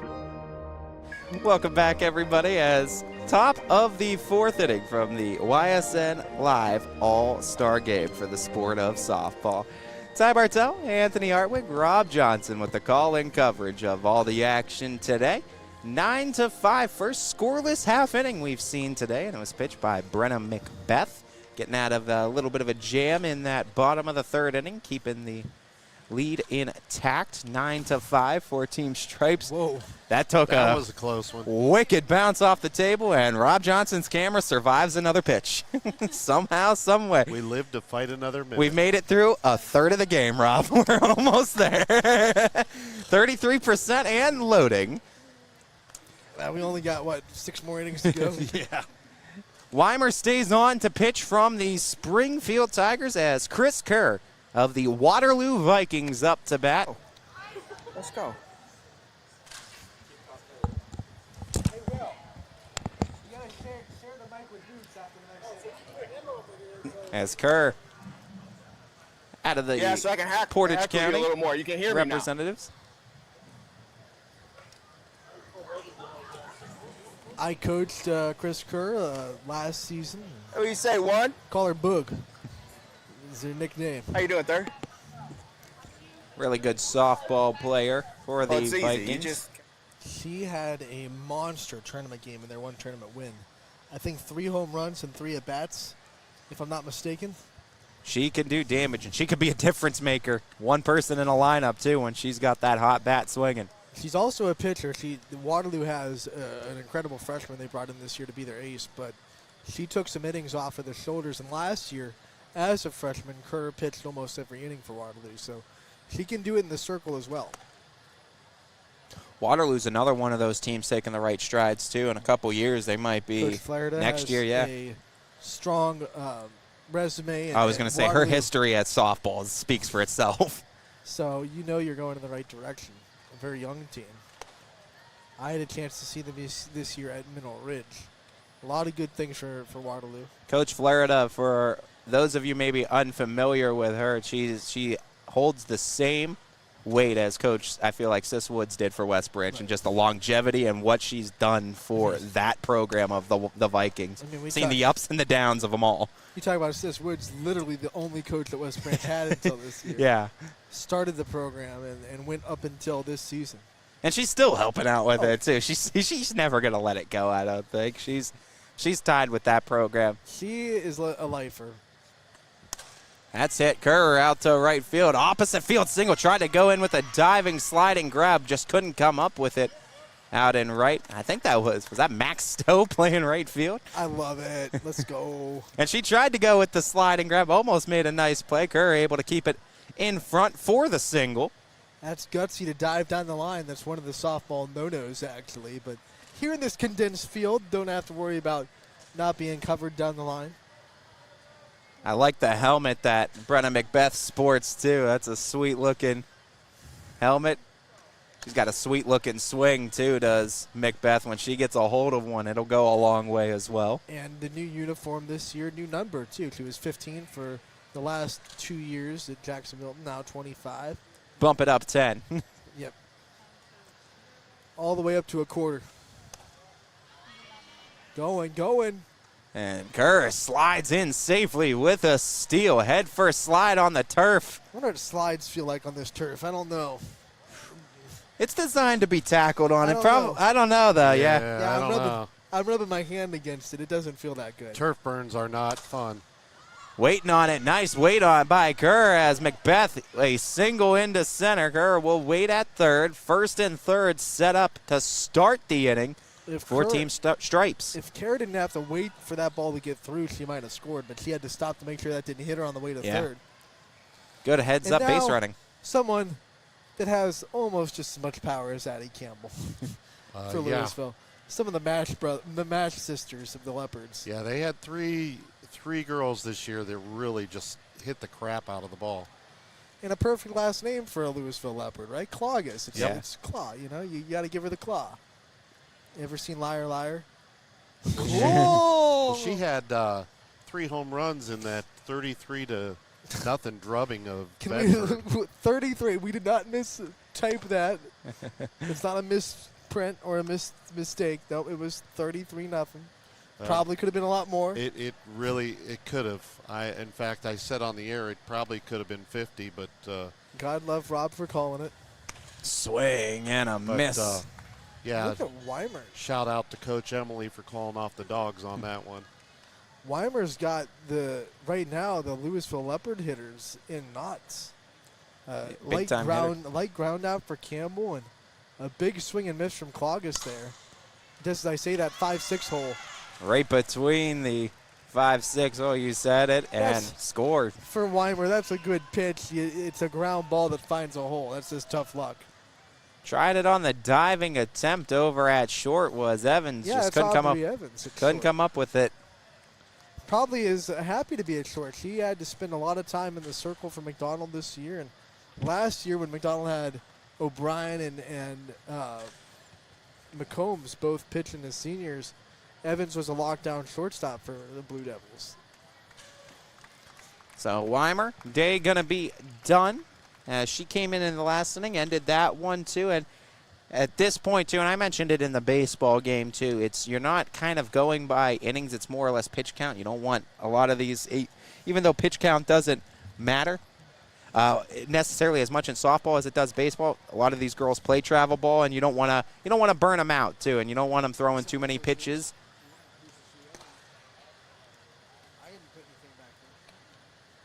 as new pitcher going to be coming in here for the team Stars. And it's going to be Liberty representative for Chloe Flips from the Leopards. So one big cat to another. I mean, you gotta hit that first home run, okay? Okay. All right. Okay, Joe. I had faith in you. I had my money on you, so you lost me $20. Thanks. Oh, jeez. Way to blow it, Brenna. Way to go, Brenna. Dang. That's a good one to put your money on, though, Joe. It's Skittles, though, Joe. Skittles! We do not condone high school sports here at YSN. Uh-huh. We are in no way, shape, or form. So. Yeah, we did a Cage Wars with them. And We bet $20 of Skittles. Skittles. You gotta censor Joe when he says dollars. Skittles. Starburst. Have you played them? So you? They're in our league. Yeah, I figured. So you faced her? I don't even remember. Oh, come on, I think Rye. so. Come on, Rye. Where'd you say it? Blow it inside. Well, see look what at this. happens here. This might be a development. That sun's coming right into the back. Yeah, look at that. You didn't think that the sun was going to play a factor indoors, but here we are, folks. You got the little windows at the top of the watch center, and that sun's peeking through. Have this whole roof be retractable. Screw it. Let's get back outdoors. Who do you think we are? Do you think that the Y stands for Yale? That kind of money? Yeah. We're UCLA, but it stands for the University of the Corner of Lincoln Avenue, not University of California, Los Angeles. We got Riley Frazier of the Ashtabula St. John's Fighting Herald. Frazier. Sam Torres loving every bit of the St. John representation here at these All-Star games. Nice block. Frazier will take the walk, and the bases loaded. He heard Joey Marilillo talking with Riley Rose, saying, you got to get that first home run. Yeah.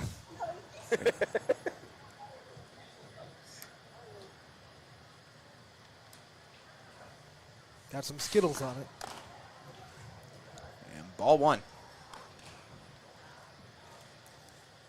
Back to the top. No, we've seen Rose pitch. This is the first time we're seeing her hit. Right. I was gonna say, I don't think we're getting there. Bro, Oh. almost. What was it? Foul before the baseline? It's umpire discretion. Yeah, no, that was foul. Yeah, I thought you did. I'm not gonna lie. That sounded like a home run. Rowe. This is an MVAC grade tier matchup, so they've seen each other plenty of times. Rowe. Right back to you, Rob. Almost got it in your bucket if you had it open. Right. We should have left the bucket open, and it's an automatic run if they drop one in. Right. Like, Banana ball rules. we're thinking of it too late now. Rowe catching a piece of the last two. Trying to keep it fair. There it is. She'll go out, dig it out, go all the way to right center field with it caught on a fly ball. Coming home to score is Macbeth on the sac fly score. Hold. Advancing is Cloggis Coach from right and there. also Frazier to second. How are they gonna see me? So Right yellow RBI, shirt. sac fly. Good RBI. Rowe took a low pitch One down. that was below her Oh, you already knees knew that? and engulfed it in the right field. That's a great swing from Riley Rowe. And a swing and a miss You're to good? start. And that's the Grand Valley representative, Brianna Rowland. That light's coming right in your eyes. Mustangs representative. Nope. Rowland takes ball inside. So that's 10-5 now, right? I Correct. believe it's 11 11. because they had the bases loaded, correct? They did. One run did score, though, on it. We got second and She made third. some good stops back there. Not a pass. You gonna go if one pass? They got 11-5, though, too, Rob, so you're right wherever you are. We'll go with 11. It's Yeah, almost- we're going with it. I trust you, Rob, wholeheartedly. Well, That was a I'm great not pitch. saying I've never been wrong. You're good. Right now. Hey, but you can't say you've never been right, so you're good. Right. The 2-strike pitch. Tried to dig it out, hit it foul instead. Hey, go get it. So that netting. Fleps is a low ball pitcher. She has down spin. That's why you're seeing a lot of these hitters have to go down and get it. Drop ball is really good for Chloe Fleps. Rolling. Waits in the box. Takes Look at inside. that. Oh, I thought that was strike 3. Dusted her just off the dish. I think umpire heard me. Gave me a stare. Didn't like your call, Anthony. It's all right. What are you going to do, kick me out? You just got to remind him whose patch he's wearing on that shirt. Exactly. No, we definitely always thank our umpiring crew, too, that makes this game possible for all these young ladies, these 80 young ladies in 51 schools represented. Yeah, reminders, they are volunteers They today. are, They're too. giving their time for... It wouldn't be YSN, though, if we weren't giving them a little bit of No, trouble. we got to. Ball 4 and a walk. And a bat flip from Roland, too. I love it. Bat flipping walks. Grade A. I love it. 10 out of 10. And Olivia Peabody out of Beaver, PA. The Bobcats. And this is a freshman that had a monster season for the Bobcats.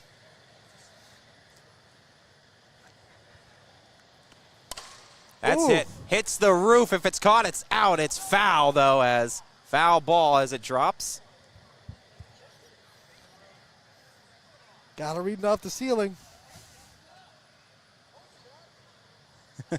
Coach Moots arguing he wanted that to be an out. I think Coach Moots was arguing that's a foul ball, though, before the game. So he wants a little bit of a change of the rules now if it's against him. Whatever advantage Coach Moots can get, he'll take. Asking, how's that not an out? And a run coming home. Cloggis slides in safely. I think they called that a strike, though. He did call it a strike. It just got off of the glove that time behind the dish and allowed Cloggis just in time to slide in safely. I think that was 12-5. DeSantis, if I'm not mistaken, with a nice diving attempt to try to get the out. Frazier now over at third. Second and third occupied. Like you said, it ain't 12-5, the score in this one. Team Stripes starting to run away with this one a bit. He still got a lot of softball. Oh, absolutely. I've seen 10-run innings this year. I've seen plenty of double-digit score innings. And we've seen a couple of balls just go off the glove of DeSantis. Can happen when you've never caught a pitcher and you're going off of just calling the game on the fly. You can get tied up every now and then.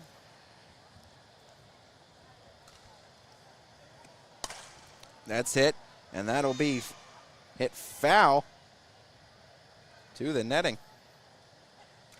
Would have been technically ruled fair. No one's running, though, Ant. That's the rule tripping up everybody. I think it has to be fair past and then, like... Okay, so they're not... Or, I maybe think I'm that wrong. might be the confusion that some Like, people... if Because it- Coach Marilillo's asking why no one's running on these. And it's so hard because that's a foul. Everyone, like, understands it's a foul ball. So in here, if it's not like you're going against everything you've been taught to run for that ball. Carla Hartwig showing the moves there.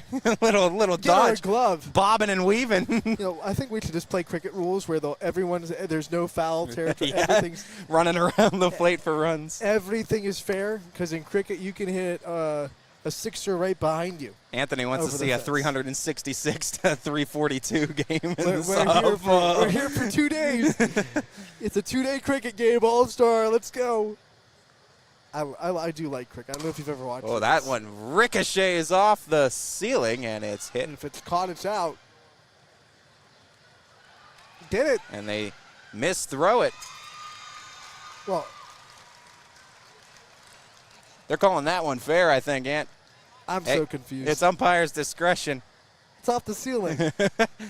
This feels like one of those WWE special guest referee matches where they allow anything to happen, too. It's kind of lopsided and leaning one way, too. We'll see somebody coming Is off Shane a chair. McMahon the referee in this game? What's going on right now? I think they're trying to screw Stone Cold.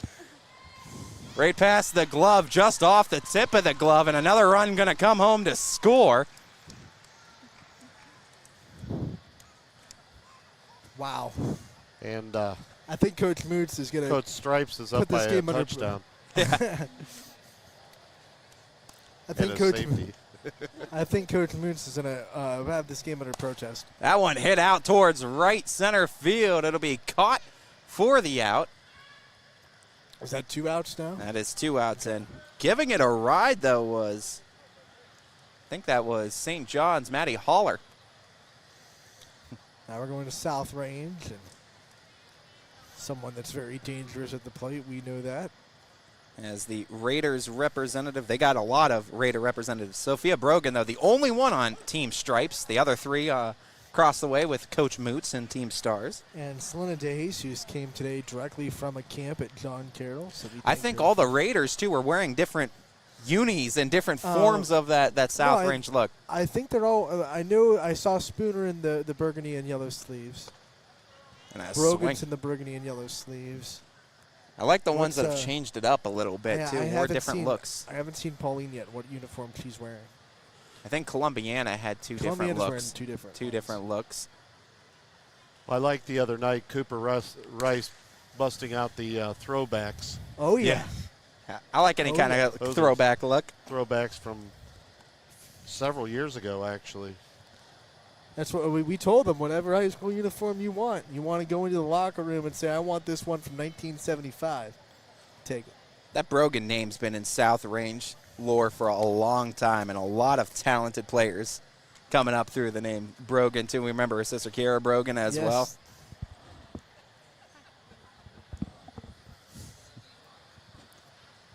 Kiara Brogan going into her senior season this year. Going to be Next nice. year, I should say. Having that dynamic duo one more time on the field. And, Brogan, we were just happy she got back in the lineup this season for South Range after tearing her ACL. Didn't think that was going to happen. Thought this season was completely canned. It was actually one of the more amazing stories that she was actually able to get some softball games in, some swings. I mean, the injury South Range had in the preseason, they had to kind of navigate a little bit. I mean, Sophia stepped up in a big way, too, in Kiera's absence. Took Kiera's spot as shortstop. Not easy. And those are the things, too, where if you're Coach DeRose and such, you're looking back at this season, and that was kind of growing pains, but look at how that's going to benefit them next season, too, and the depth that they have and the experience that they have with both the Brogans now. I think they're going to be fine. Yeah, they always find a way. It wasn't looking too hot to start the season for the Raiders, but they always somehow find a way back into that district title conversation. And they lost that regional final by just 1 run, 5-4 in extras, so...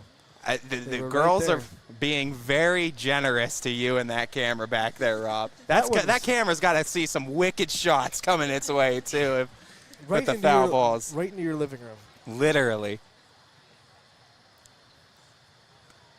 Brogan just battling up there, refusing to be out. Says, give me another. Well, I do have a backup camera. Oh, good. Thanks. Shout out to Brian Scott for bringing us an extra one, just in case.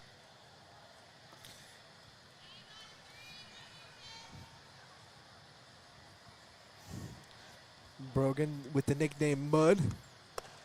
She'll take it. What a plate appearance by Sophia Brogan. That's a mud walk right there.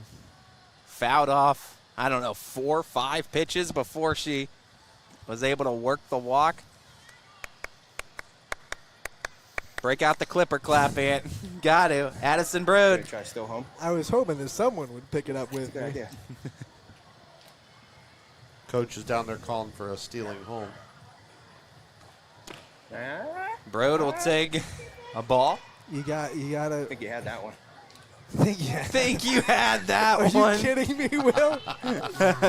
Olivia Peabody is speed. That's what she's got. Lightning McQueen. You don't need speed with that. It's out of here.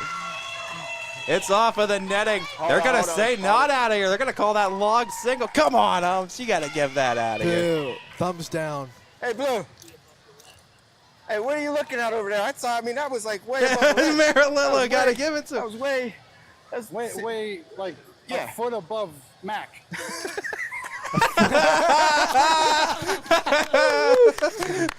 I love it.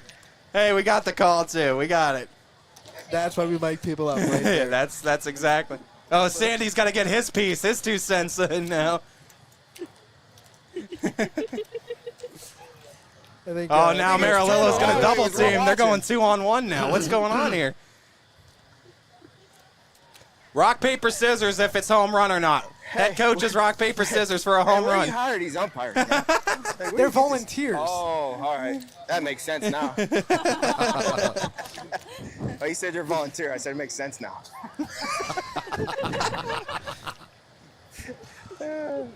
Only at a YSN All-Star game, folks. Throw him out. I did. Tell him he's out of here. I didn't think it was. Running. As soon as I left the bat, I'm like, uh-oh. That's what I thought. I was like, gone. Yeah. Yeah. Throw the hat on the ground, Joey. Start kicking. I think it's still Kicking up the black I pebbles. honestly think it landed like New pitcher, by the way, Yeah. for Coach Boots. Looks like Is that Reina? Camarina.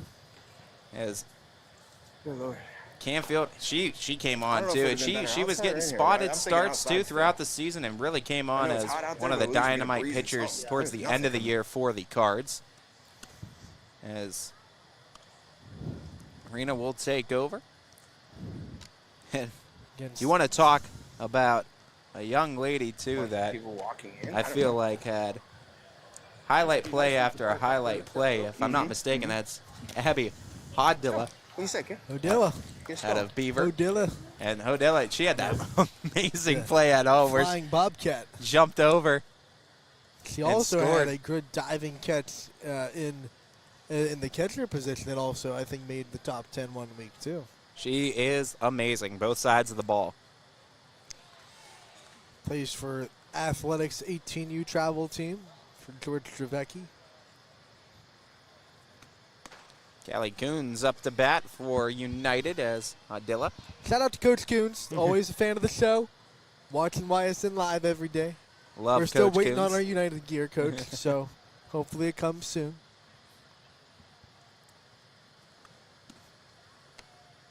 Coons takes outside ball. I'll take a jersey. Don me up with anything United gear, and I promise I'll wear it. I wear whatever I'm given by our member schools. I always represent. Coons trying to represent for the Golden Eagles with a hit here. 16-5 our score right now. Team Stripes. This escalated quickly. Coach Moots. We're still in the top of the fourth. I know. Guys.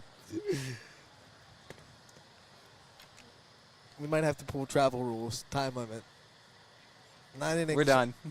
9 innings or Hit out to second. Waiting on it.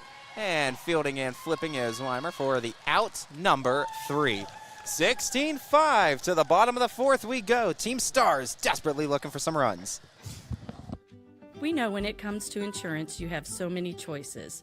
But if you're looking for someone who lives in your community, someone who cheers for your community, and someone who works for your community like you're part of our family, well then please let us introduce ourselves. Hi, we're Heiner Insurance. How can we help?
Five off of the machine.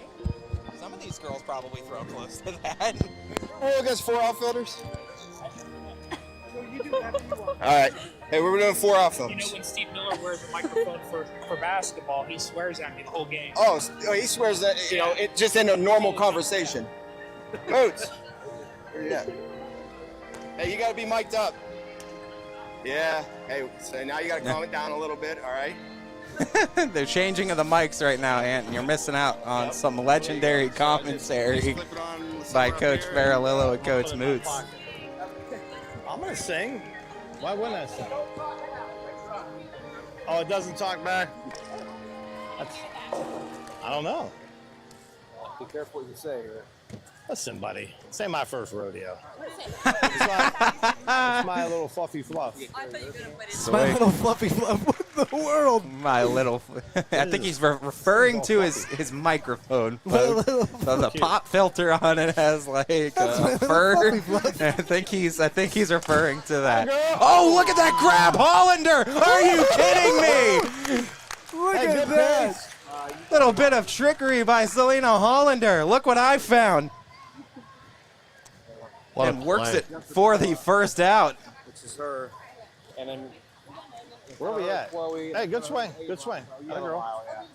Aubrey Evans now up to bat. Come on up. Ball 1 up high. Hollander proving all the naysayers wrong. Oh, you don't think I belong in this game? Uh-oh. Came through with a big-time defensive play. Nice pitch. You're good. Called strike.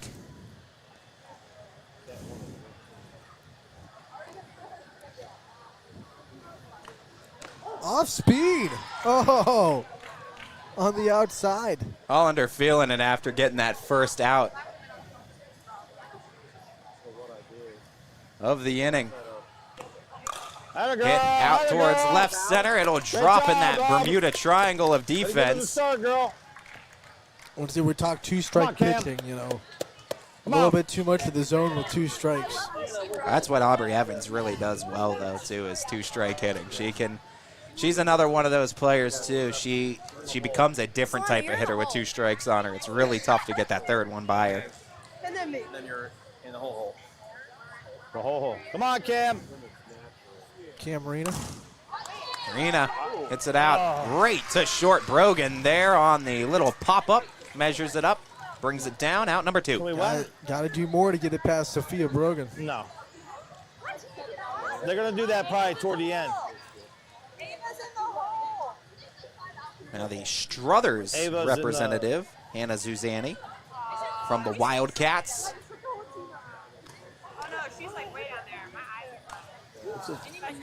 Hollander. Battling Suzanne, looking for a clean inning here. And that's it out to Brogan. This would be 2 in a row for Team Stripes, but it's over the head of Schultz as Brogan, little bit strong airmailed it. Good job. Aubrey will take third from put runners to the corners right for on a the corner Raider. to the batter's box. Look at that. Almost Slide up. the second straight shutdown inning from Team Stripes pitching. However, here's an opportunity for Team Stars as Selena de Jesus up to bat. Selena takes ball 1 up high. If we ever needed a walk-up song, it's right now because Selena de Jesus has the best walk-up song in the business. Vivir Mi Vida from Mark Anthony.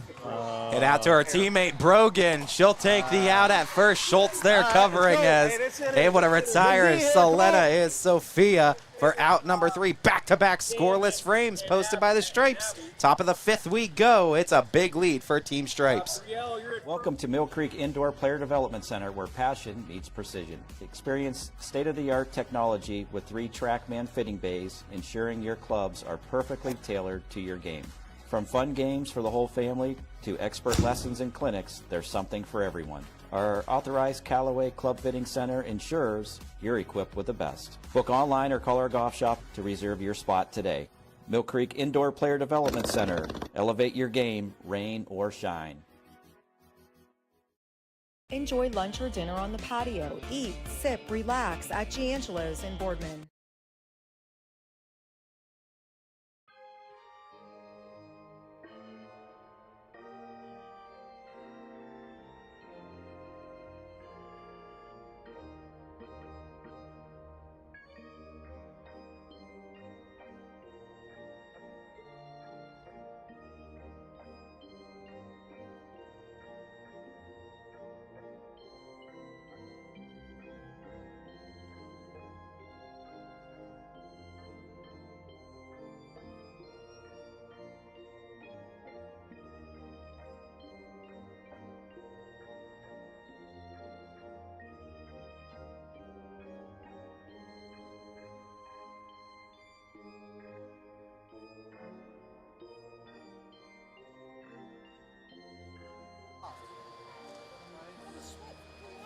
Welcome back, everybody, to the top of the fifth in this YSN Live All-Star game as 16-5.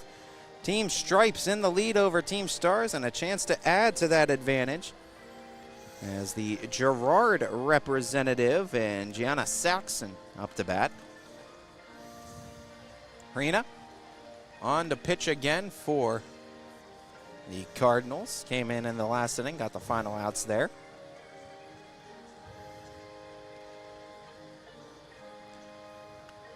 Saxon hits it in the air, center field. It'll drop in, a base hit. So Man. Saxon, a single. Team Stripes knows how to build a lineup. They definitely do. They're 1 through 9, all hitting very well. Yes. Addie Marker, the Maplewood representative. Yeah, that's a YSN co-freshman of the year for you. Sharing it with Addie Rudge from Boardman. It was the year of the Addies for You're not kidding. for freshman of the year. Marker helping Maplewood that big improvement this year. Going all the way to the district finals.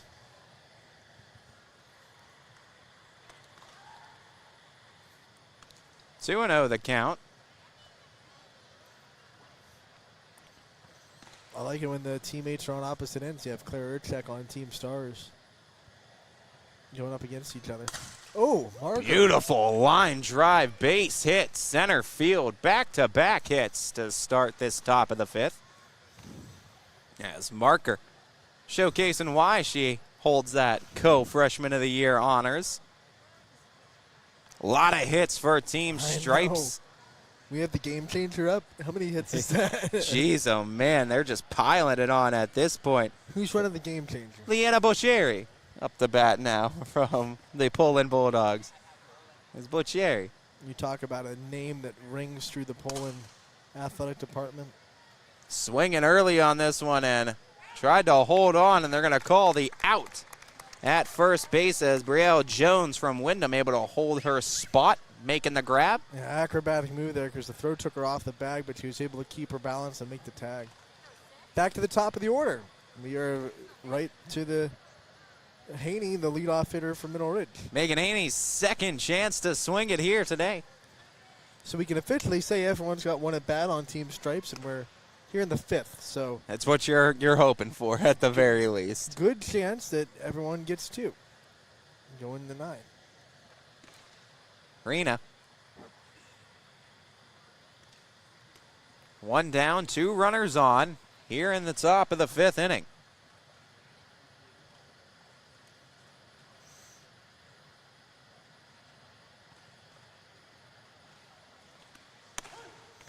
Called strike.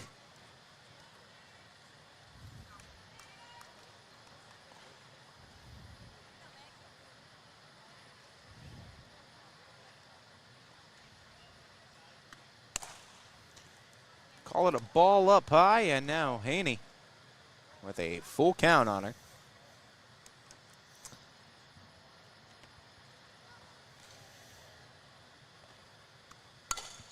Payoff hit foul. It's exactly what Haney's trying to do opposite way, that inside-out swing, trying to slap through the 5-6 hole. Again, payoff coming from Rena. Ball 4, and Haney works the walk.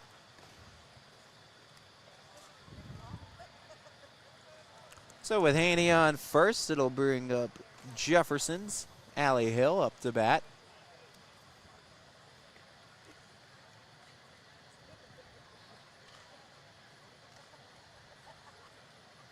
I had a chance to do a player profile with Allie Hill this year.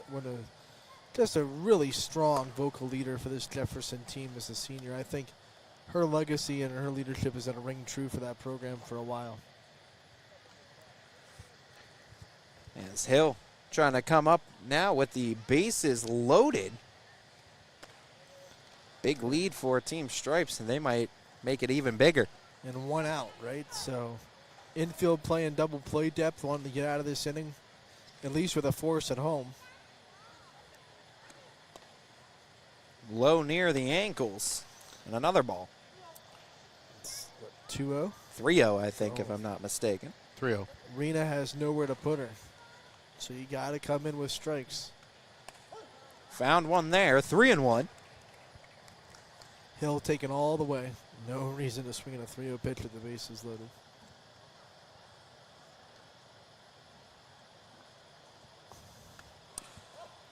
Hit foul and the count full.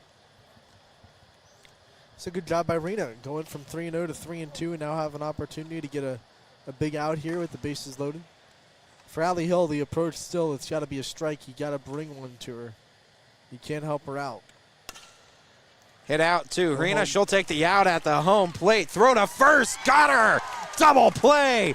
And hit it in a tricky way, did they? It's 1, 2, 3 double play. Don't say that too often. Yeah, not too often, but you got up 2-for-1 special, and we're going to the bottom of the 5th.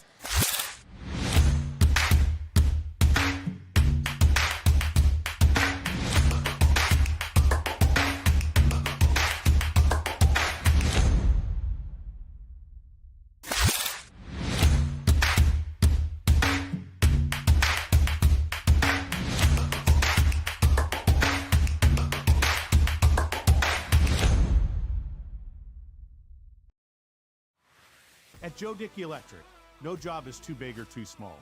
We do it all. We power the plants that help bring us together, the businesses that help our community thrive, and the home that you've been dreaming of. We'll even install a light bulb for you.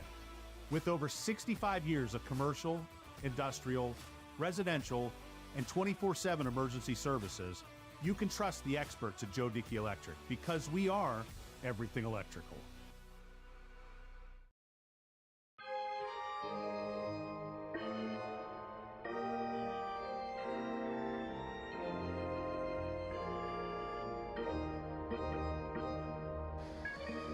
Welcome back, everybody, to the annual YSN Live All-Star Game. As bottom of the 5th we go. Able to keep it close, 16-5 after posting a scoreless frame in the top of the 5th was Team Stars. Now they need to try to make it up on the scoreboard with some runs. Haven't scored in the last 2 innings. Team Stripes have been able to shut it down. And it looks like a new catcher for Team Stripes and Leanna Bocherry, and new pitcher too. Samantha Bradbury, I think, from Badger, pitching. Leading things off, too. I'm just hoping Odilla gets on base so we can see Odilla? something cool. Yeah. Jump over catcher again. Anytime she's involved with a softball diamond, something cool tends to happen for the Beaver, Pennsylvania representative. Struthers, and I got, my reputation here because people think, all right, well, dude, there's people that still think Bill Beaver owns it. Yeah. From 2 owners ago. And he's like, no, I don't want none of that. I don't want to do anything to do with that. He's like, and I'll help you. No. Okay.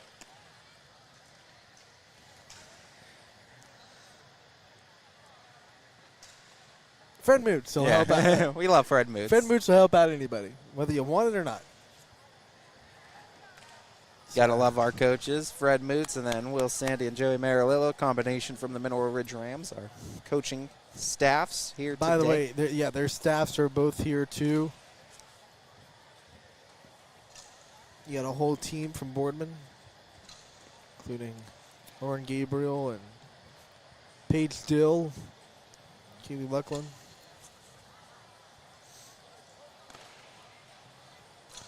Abby Hodilla also. Oh, jeez.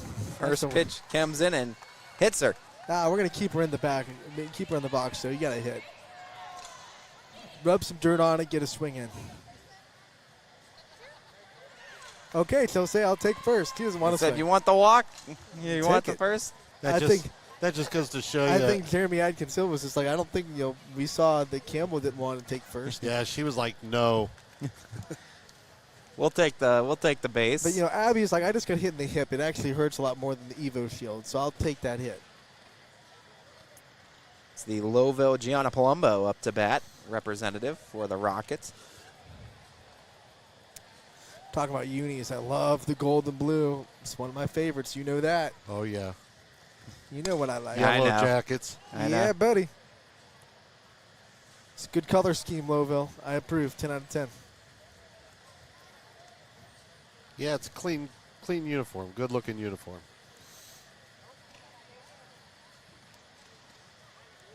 Runner at first. Base runners is what Team Stars need, and plenty of them. Oh, there you go, Palumbo. Ooh, right They're out there. the short. They're going to have to take the sure out at first instead.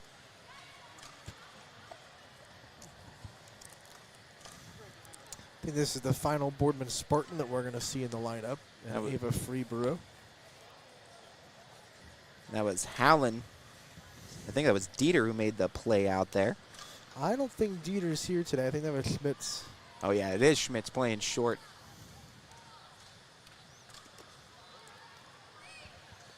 Dieter, unfortunately, had to travel to Tennessee for travel ball today. Saw the weather and thought, well, don't want to chance it being a late game. A lot of miles to go to get to Tennessee. Absolutely.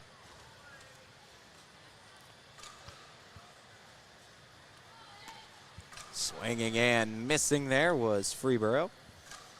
Ava Freeborough. Batting with a runner at third. One down here in the bottom of the fifth. Slow roller to Craven at third. She'll make the strong, accurate throw to first. Coming home to score is Odilla. And bring it down to a 10-run game. It's 16-6. You still should have jumped for home. Even though there's no one there, just jump. It's expected, Abby.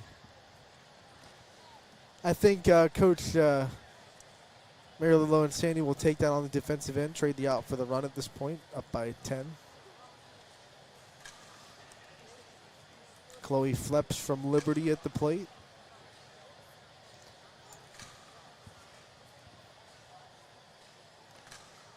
Fleps swings and misses at that pitch offering.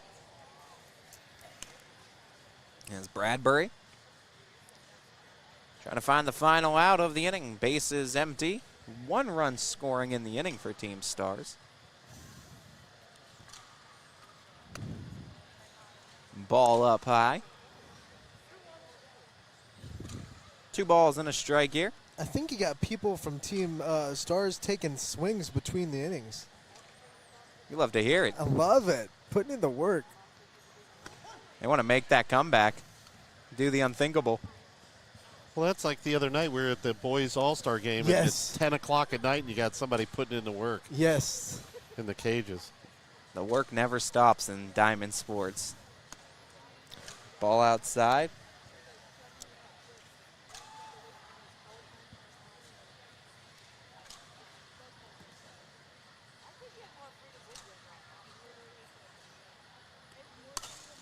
That's hit. Trying to get a seeing eye single. Cut it off. What Schmitz. Oh, look at Madison Schmitz. She plays center field, but you could throw her at the 6th hole as well as she takes care of it at short. What a nice diamond defensive play by Schmitz. We go to the top of the 6th. 16-6. Team Stripes in the lead. At Joe Dickey Electric, no job is too big or too small. We do it all. We power the plants that help bring us together, the businesses that help our community thrive, and the home that you've been dreaming of. We'll even install a light bulb for you. With over 65 years of commercial, industrial, residential, and 24/7 emergency services, you can trust the experts at Joe Dickey Electric because we are everything electrical.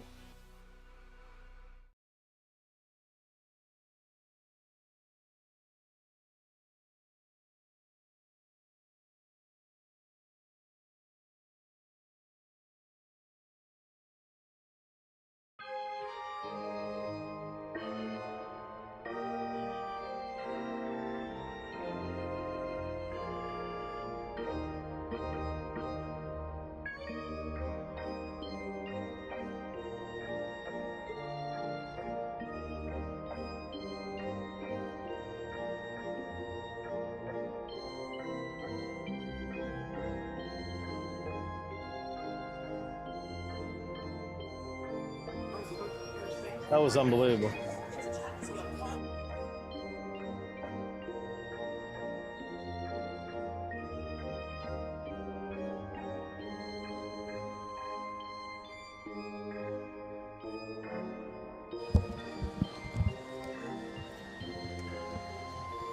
We welcome you back in for the top of this 6th inning in the annual YSN Live Softball All-Star Game. 16-6, Team Stripes in the lead over Team Stars. And new pitcher, representative of the South Range Raiders, Selena De Jesus, taking over in the circle.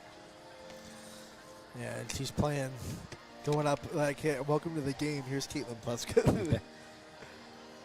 Caitlin Pluska reaching and scoring the first run of the game for Team Stars. When they played against each other this year, Pluska hit a home run off De Jesus. Or Team Stripes, rather, excuse me. Pluska hit 16 home runs this season. 63 RBI, broke a state record for RBIs in a single season.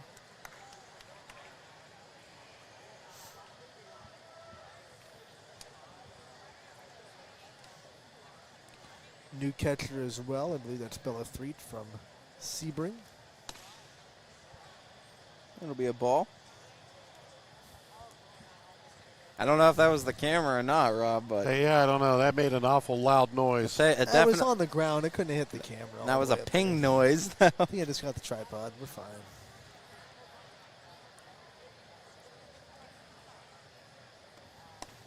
Big Ooh. swing and a miss. De Jesus. Think it's in the back of her mind, that home run that Pleska hit, trying to get a measure of it revenge. probably gets a little bit of gas in your step, Yeah. you know. Want a little bit of revenge. You know she wants that strikeout here against Pleska if she could blow it by her. Now you got 1 and 2. De Jesus is a movement pitcher, not like you blow by you velo, but she sits in the mid to high 50s. Ball outside. But spins the ball extremely well. Feels like South Range always has a lefty in their rotation I know, somewhere. right? It always helps out, too. That one hit foul to the netting.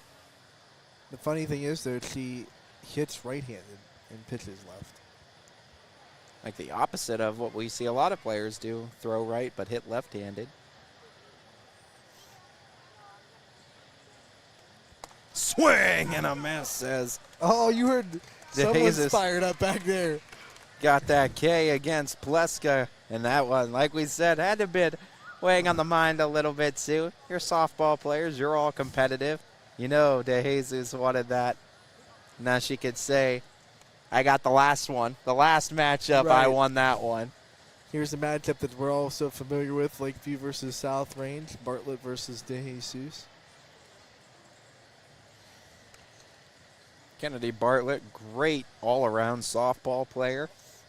Defensively, offensively, speed. Hits for average, can also hit for a little bit of pop as well. She'll hit that out to second. Jones playing second. Makes the play to first. Out number 2. It's a pretty quick inning so far for De Jesus. Those are 2 really good hitters that she's gotten out, 1 and 2. And now it's going to be up to Marilillo to try to keep this inning going. Marilillo stepping in. Team Stars trying to find a quick 1-2-3 frame. And Selena De Jesus trying to give it to him. Not messing around. The tempo's there, too. De Jesus moving mountains. 0-1. That one hit out towards right center field. It's measured up. Williams makes the grab out in right for out number 3. 1-2-3 goes Team Stripes here in the top of the 6th. Might be the first 1-2-3 inning for Team Stars. I think you're right. I think you're right. Team Stars comes to bat after pitching a clean frame. Bottom of the 6th, your way after this. Craftsmanship to us is 60 years of pride and dedication. Passed down from generation to generation. The hardwood floors that your kids take their first steps on. The solid wood doors that you quietly close at night. The things we create day in and day out are the products that end up turning your house into a home. At Baird Brothers Fine Hardwoods, uncompromising quality and craftsmanship built our business. And it will keep us moving forward for generations to come.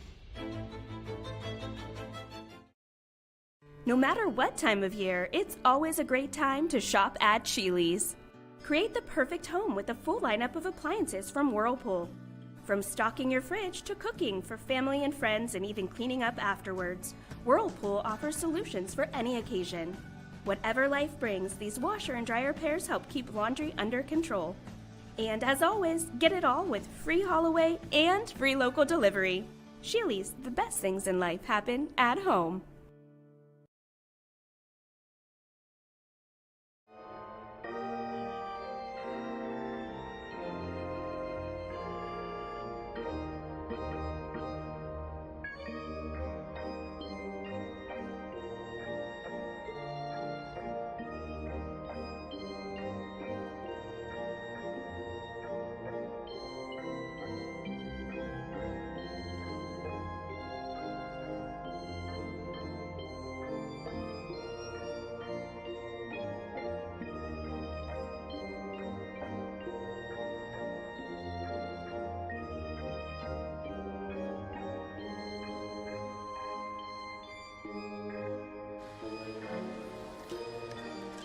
Bottom of the 6th inning as new pitcher here for Team Stripes. It's Gracelyn Schultz of the Archbishop Hoban Knights that'll be taking over in the circle. She'll be taking on Bella Threet from the Sebring Trojans. And first pitch caught a piece, fouled it off from Schultz. It's 0-1.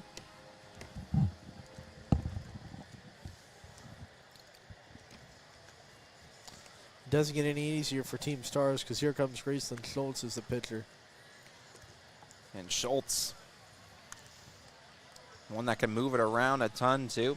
Had a really great year with the Knights, both in the circle and with a bat in her hands.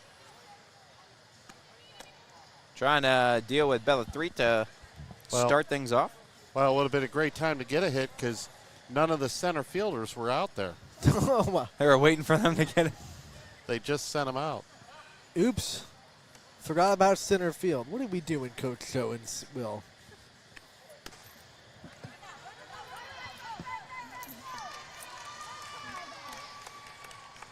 The out to first, retiring Threet as, I'm sorry, I was just like throwing back. My kid just came up and gave me like 58 cents and change, and I don't even know what the purpose was for or anything like that. But I just wanted to give you some money. Here's 58 cents. It's for a college fund. Yeah, I guess, right? Something. One down here in the right to third. Bottom of the 6th, excuse me. Wow. Is out there, 2 down. Gracelyn Schultz. So after the long innings, we're starting to speed things up. It's kind of like reverse of the baseball game where we had the quick innings to start, a little bit longer to end. We had the long ones to start. Now we're speeding things up as we approach the third of this game. Almost through 6 innings. Almost 2/3 of the way through, and your camera's still up, Rob. We're doing all right. I keep taking deep breaths in between innings. Rob's over there saying prayers between every inning. Yeah. Dear God. Speaking of prayers, Gracelyn Schultz, too, having all hers answered in that circle once again, just blowing it by competition. That's Linda Rodstadt, blowed by you. I'm doing the Ricky Bobby prayers. Yes. Dear sweet baby Jesus. Sweet, innocent little baby Jesus. Little bit outside as Schultz grab the rosin bag. Let's take time to welcome Brenna Figley to the All-Star game. Last year, missed the season due to injury, could not represent Crestview. A swing and a miss. Strike 2. Figley. Figley was a nightmare for Middle Ridge in that district semifinal game where Crestview upset Middle Ridge to knock him out of the tournament. The pitch. Swing and a miss. Went chasing. Has to go jump on top of it. Throw down to first. Got her to complete the strikeout. Good play by Callie Coons. What a keep job. that ball in front and then make the play to first. A 1-2-3. Bottom of the 6th. Coons was able to slow that play down to make it happen. We go to the top of the 7th. Score stays the same, 16-6. At Joe Dickey Electric, no job is too big or too small. We do it all. We power the plants that help bring us together, the businesses that help our community thrive, and the home that you've been dreaming of. We'll even install a light bulb for you. With over 65 years of commercial, industrial, residential, and 24/7 emergency services, you can trust the experts at Joe Dickey Electric because we are everything electrical.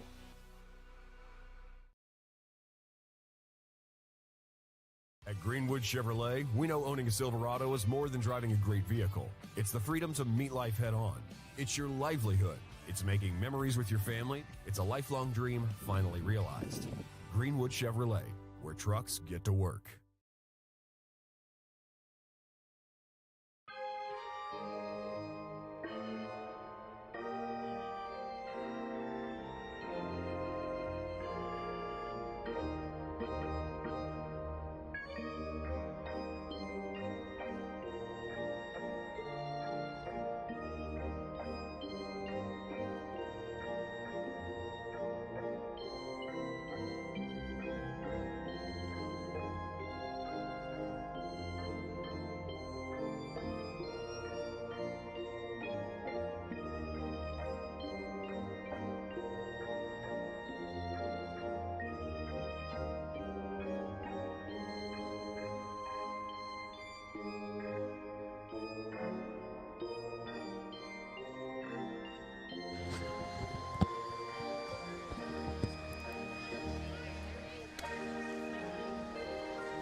Welcome back, everybody. Top of the 7th inning in the annual YSN Live Softball All-Star Game. Hailing here from the Watts Center of Youngstown State University. Little indoor softball for you today.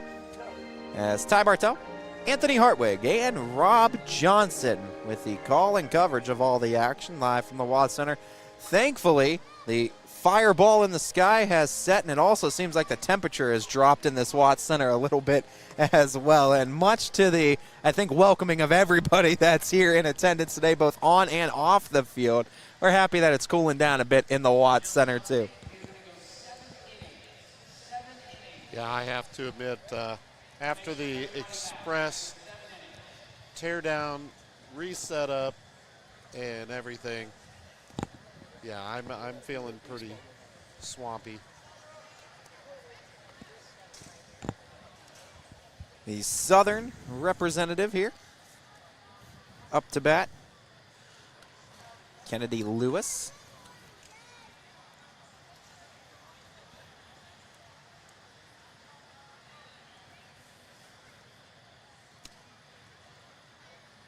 Ball low. Marlatt up to pitch, the Warren JFK representative in the inning. Chopper foul, 1-1.